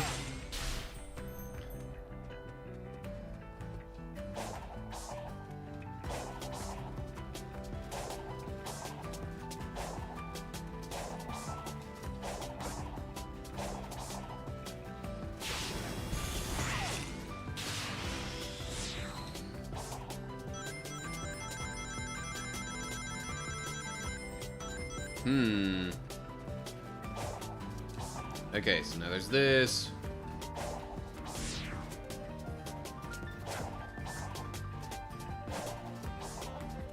What the? Why did I slide off? Why did I slide off?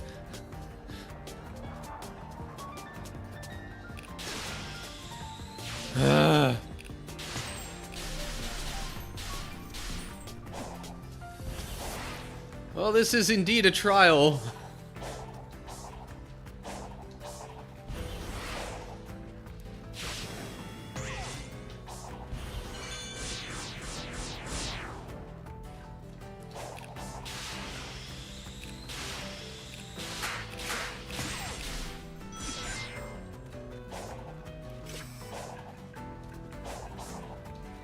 No.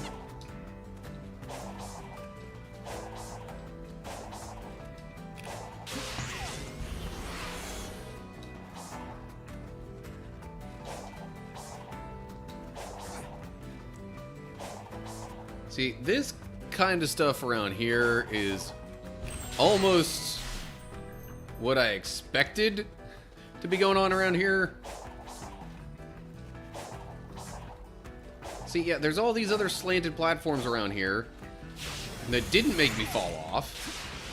So why did that one make me fall?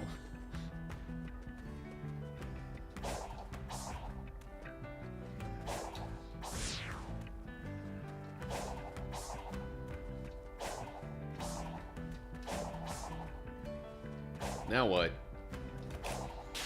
That, I guess.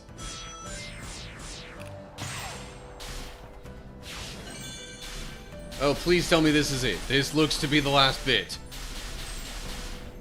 Thank the Lord. Oh, man. Hello.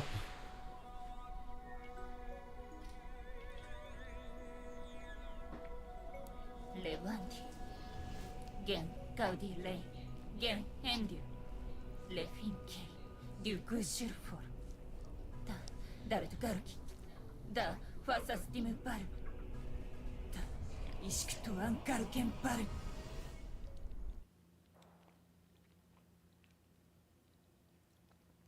Does that mean there's a fight now? Dragon's Trial. Win this trial by meeting certain conditions. Yeah, thanks. Defeat all the enemies within the time limit, and Sonic's stats will be fixed. やわプルティー勝った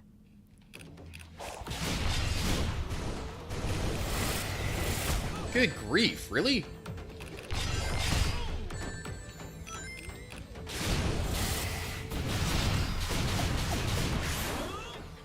Yeah, Sonic's stats are fixed and not very high, it seems.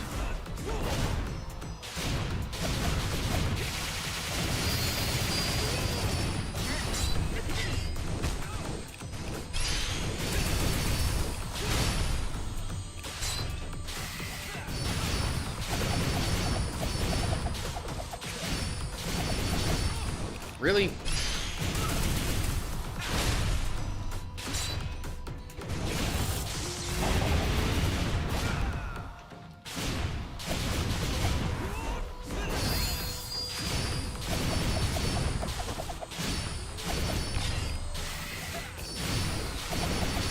Seems like I just got to be really quick on the draw with responding to some of these attacks and stuff.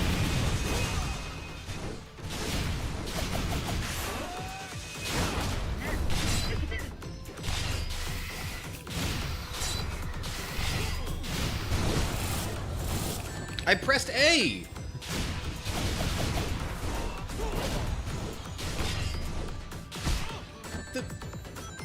Well, I still have a ring at least. Okay. Oh, I didn't press it soon enough, I guess. What? How does that hurt me? Ugh.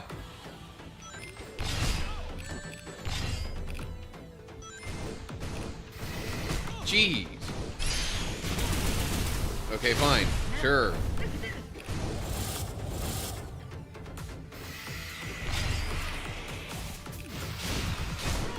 Really? Get the ring.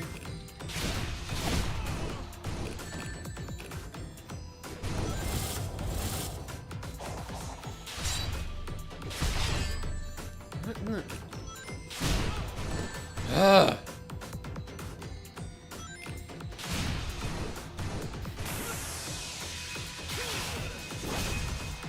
Yeah. Maybe I should try... Oh, shoot. How does that work? Okay, there's that. Sure.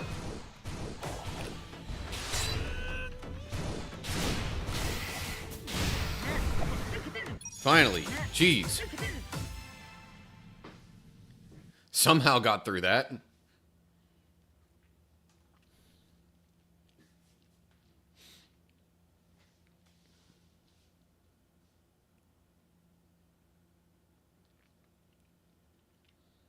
Okay.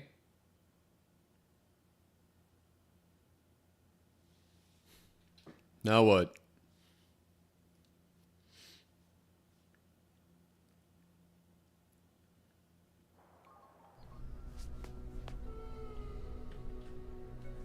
Les sure. Da Heliopos, Vandelius. Da kind Shulos, Duiladius. Leculus Jim. Disc, Doguren, Ojon Divandi.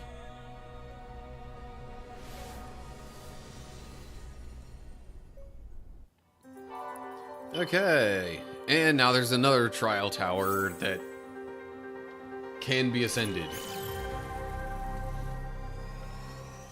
Whether or not it can be ascended by me might be a different matter. I mean, I probably can. It just... if it takes anywhere near as many attempts as that, I am not looking forward to it. Well, I guess I could have skipped that. Because that totally looks exactly the same as the other tower that was unsealed before. It's just the way to ascend it is probably different. Don't worry about us. Get going. I won't let you down, partner. What are you hanging around for? Afraid to go off without my protection? スップふだ Would you like to take my trial again? No, thank you.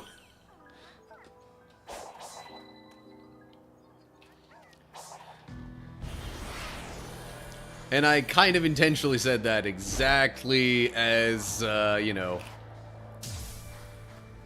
sarcastic Sora did in the snow.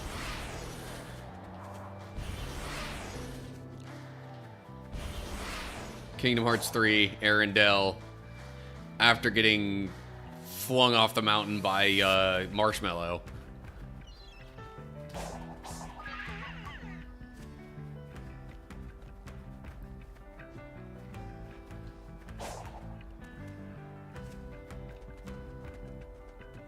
Okay, that's where I need to go now. There's a bit of a gap in there, though.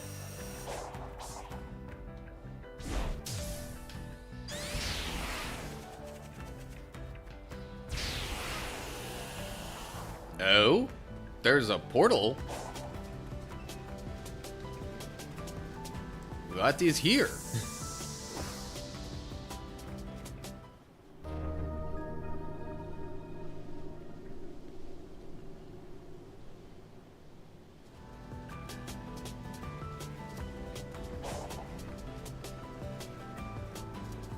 B.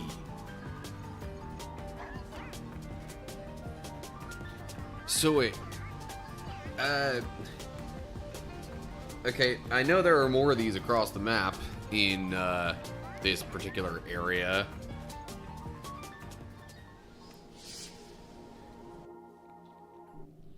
I don't necessarily remember getting any portal gears with the others, but whatever.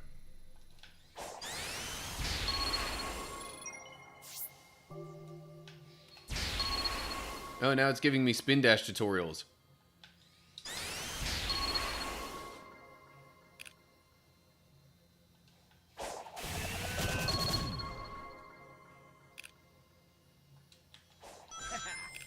Oh, come on.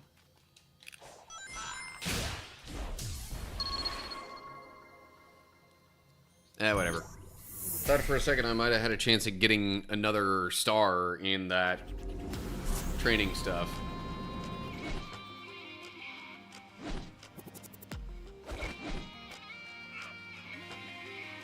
And this is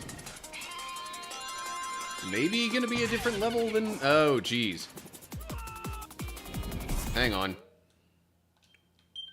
Retry. Okay, so I have Tails. Oh. Am I actually, like, racing Tails in this, so to speak?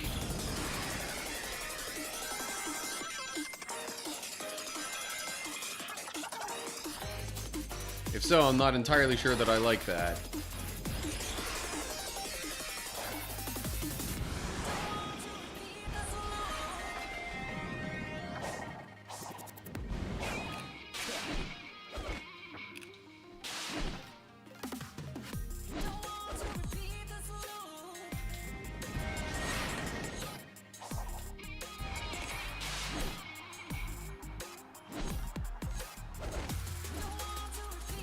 Whoa, hello, okay.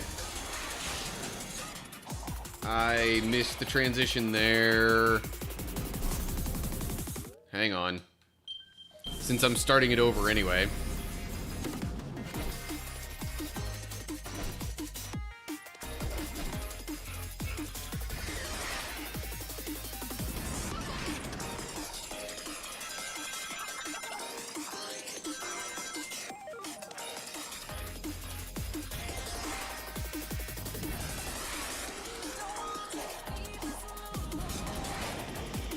Maybe I should be looking for the rails and such more, instead of relying so much on these things. I don't know.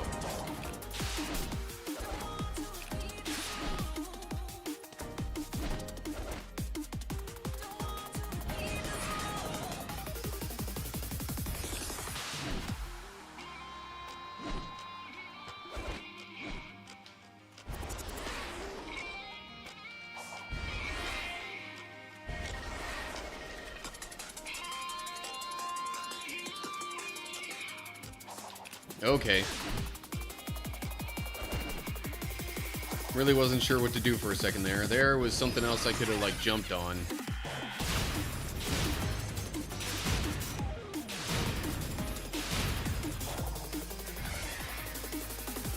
I saw a 1 there. What was that for?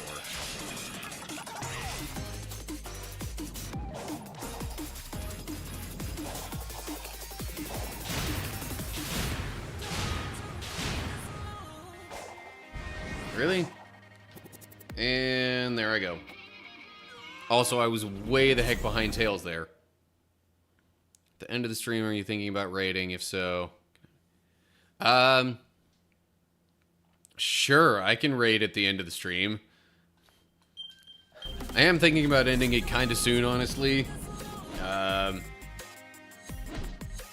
Maybe even just after I finish this.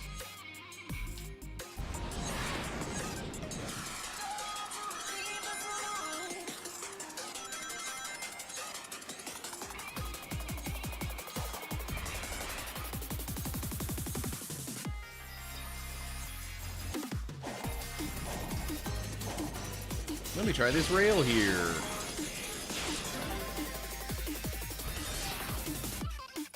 That's different. Whoa, hello. Also seemingly more dangerous, though.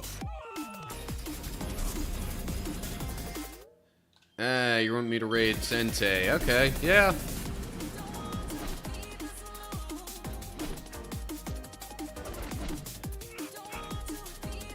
I'm alright with that.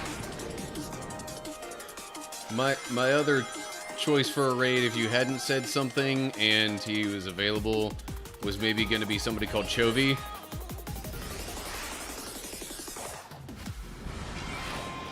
For a couple of reasons. One, I just started following him more recently because of a shared Discord server thing, but also,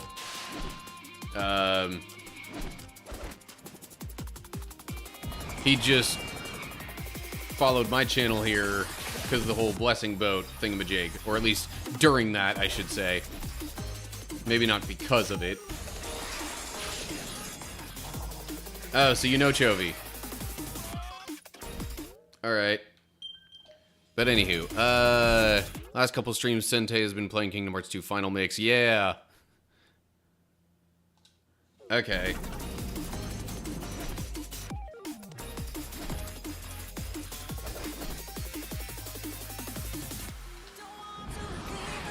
So what happens if I go here? Anything? No. Seemingly not.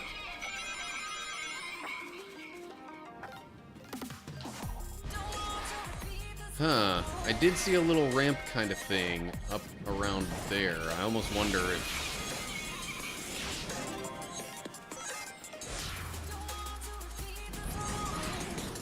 Nope, come on now. I'm like, let me go!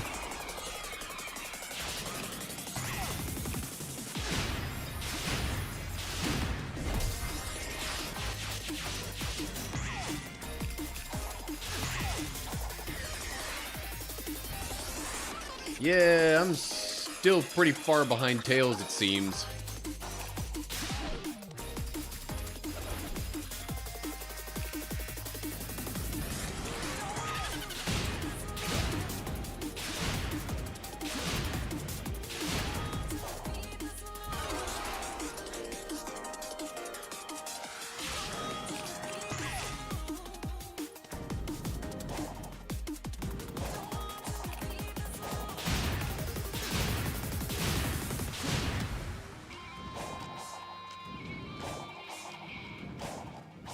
Whoa, hello.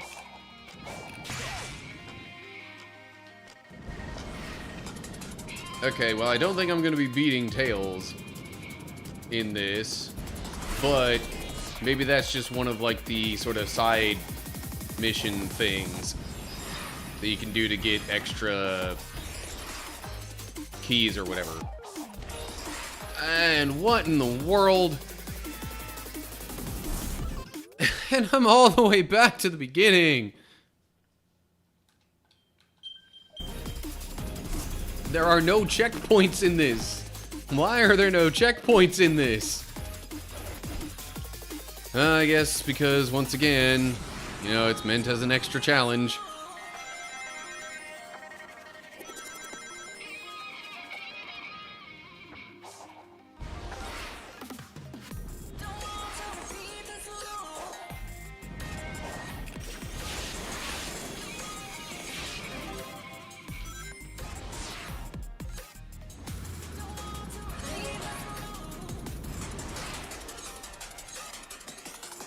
Okay, so I've got numbers 5 and 4. Makes me wonder where I might find 3 and 2. I'm pretty sure I've seen 1 before, though. Oh, that was 3. Meh. Whatever.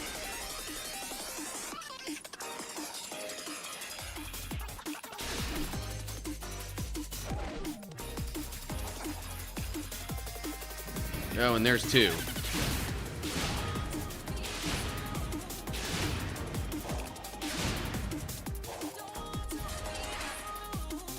So that's probably another optional thing to get a key.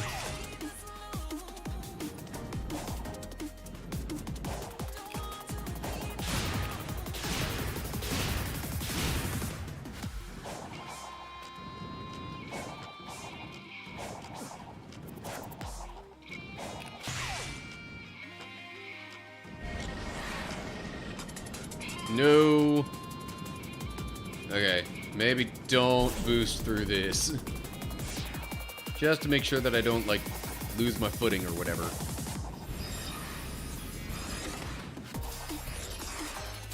Okay, there seems to be a rail here.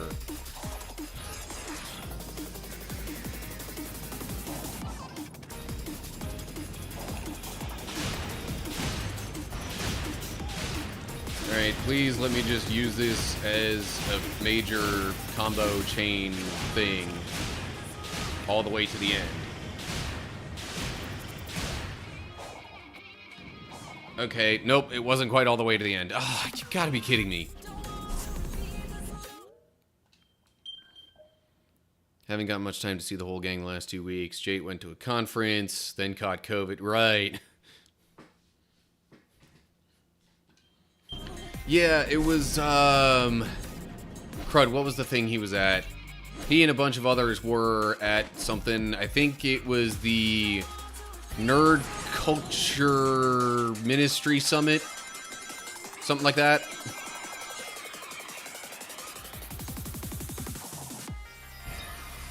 Ooh, hello.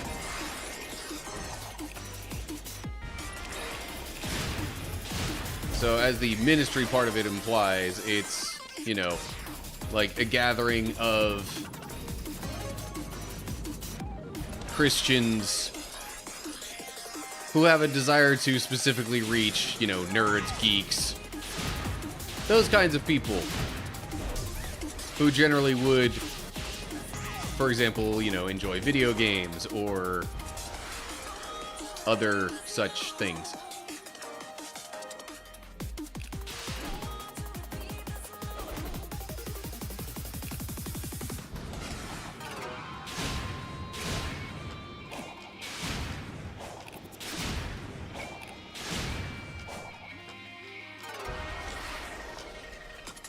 Huh, I guess it wouldn't let me collect the 1 because I hadn't gotten the 2 or the 3.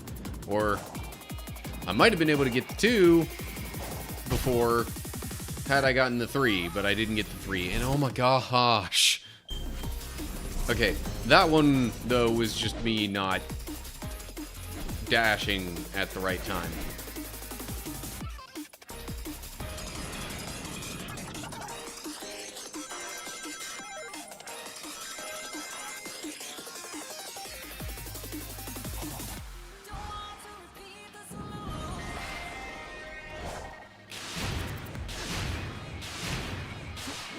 Hey, this is interesting.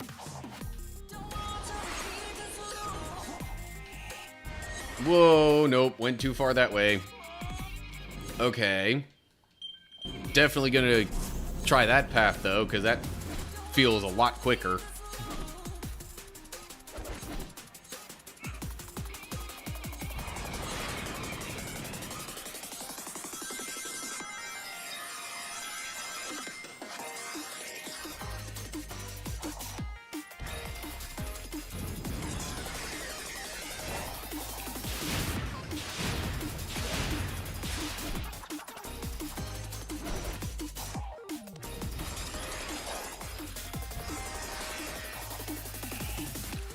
okay. Sure. That works.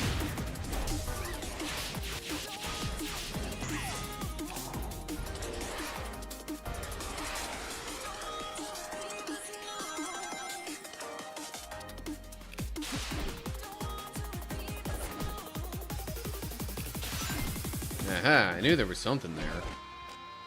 Oh, jeez. Okay, I could have done like a lightspeed dash thing to get to that. And there was actually another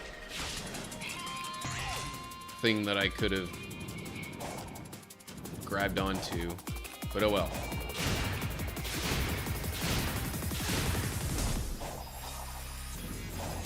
Oh, shoot.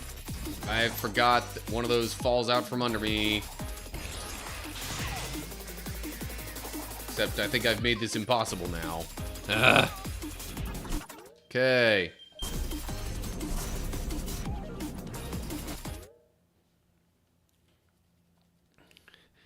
Had a small laugh. Originally, I wanted to introduce you to Christian gamers. Now the Christian gamers you meet, I already know. Yeah. I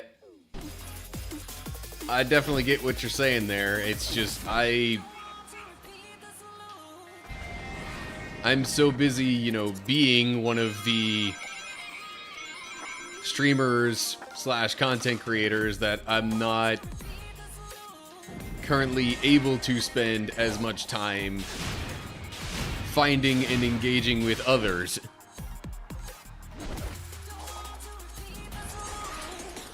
Oh, okay.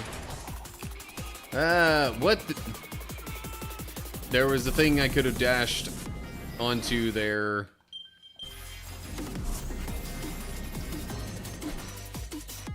Or not dashed, but anyway. I was locked onto something for just a split second.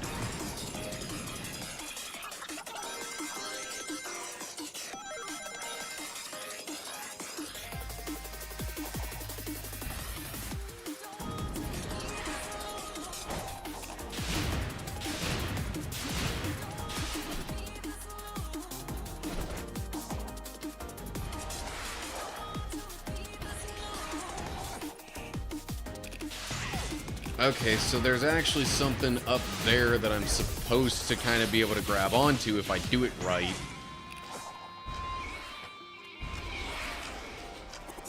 Actually, I might have done that once before, come to think of it. Like, successfully. Okay. Oh, crud, that was the one with the lightspeed dash. But I tried to skip the lightspeed dash part.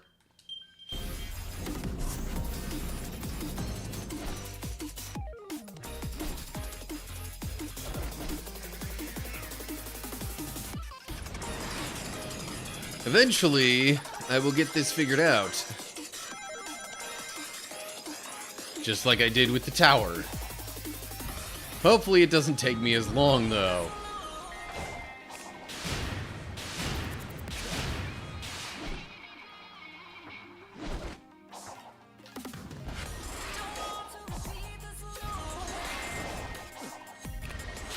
Aha!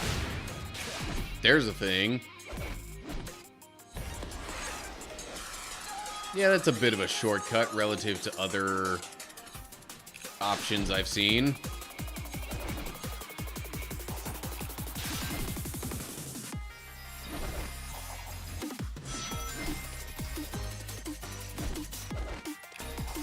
Aha!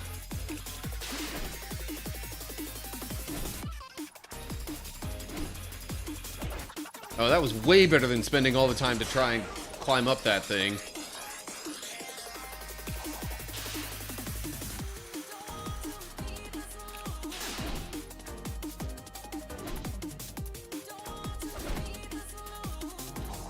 Okay. And now I'm here. Oh, so that wasn't like a grind rail or anything like that. It was just Tails' path through the... And then right at the end, just because I wasn't quite sure which thing to go on to. And or if I had to dash for any of that stuff. What the... Okay, that was weird.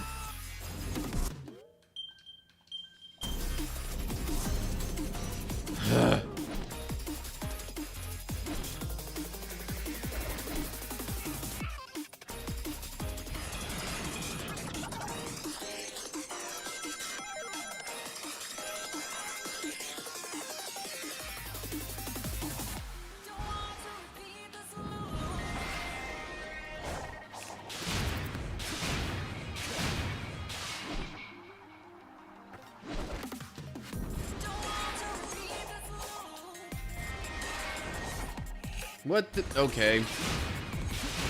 Didn't quite go the way that I wanted it to there, but whatever. This'll have to do for this attempt.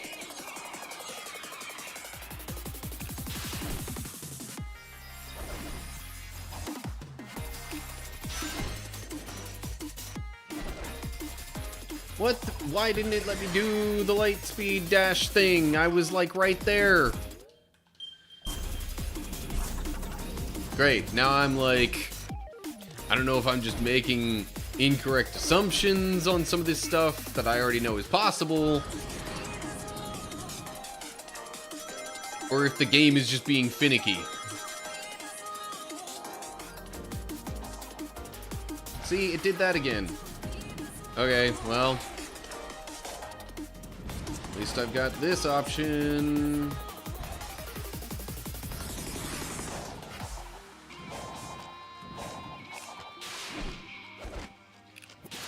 Potentially the slowest option of them all, but whatever.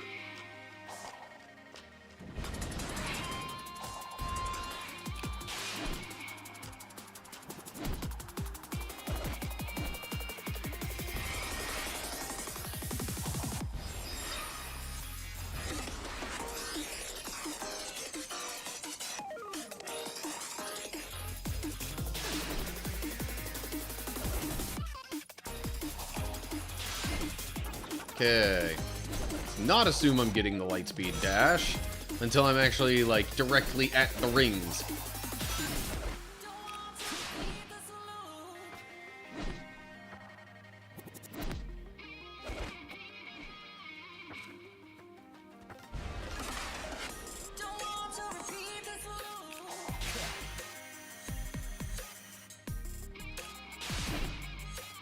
Okay, and now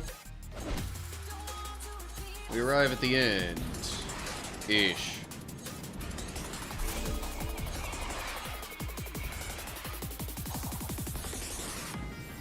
And I'm just wondering how exactly I'm supposed to establish which one of those blocks to land on. Like, what the heck?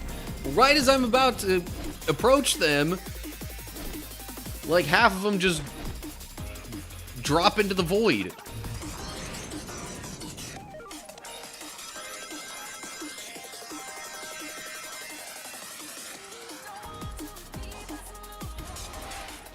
Okay, that didn't go so well.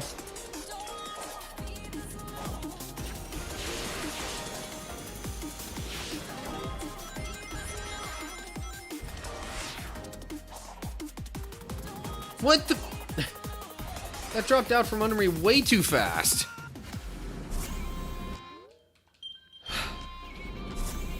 I know this is supposed to be a challenge, but come on! This is brutal!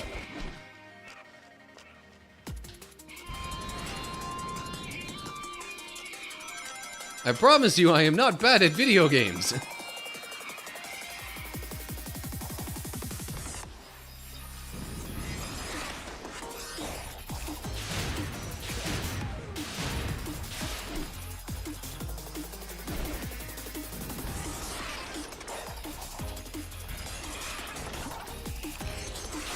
Aha!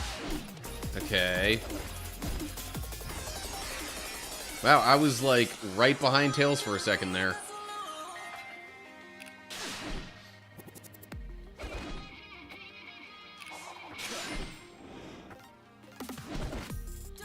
Nope.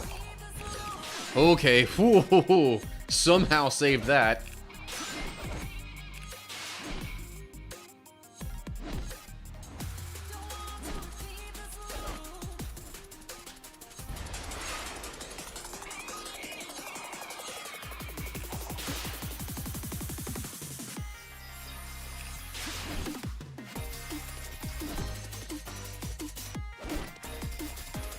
And now we come to my favorite part.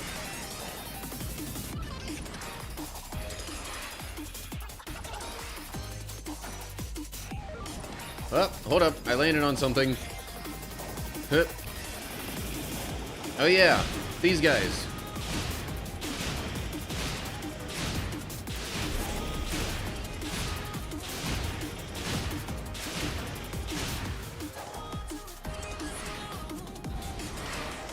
Maybe?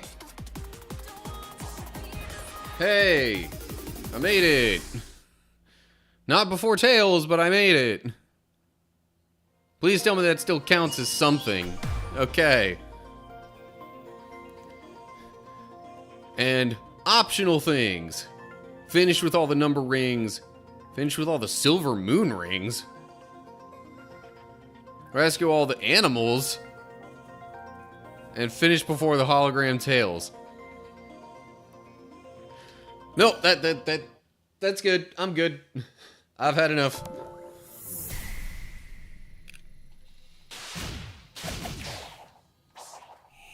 What the? No.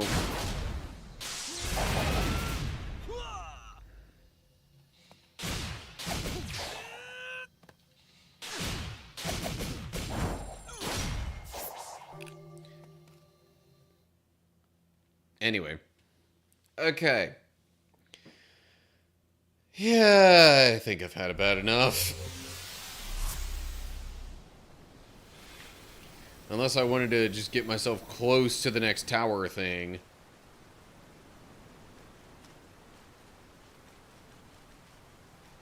But I'm not even entirely sure how to do that at the moment. So yeah, I think I'll just leave it there. Save. Slot 1. I don't think it would let me save over the autosave. Alrighty. So,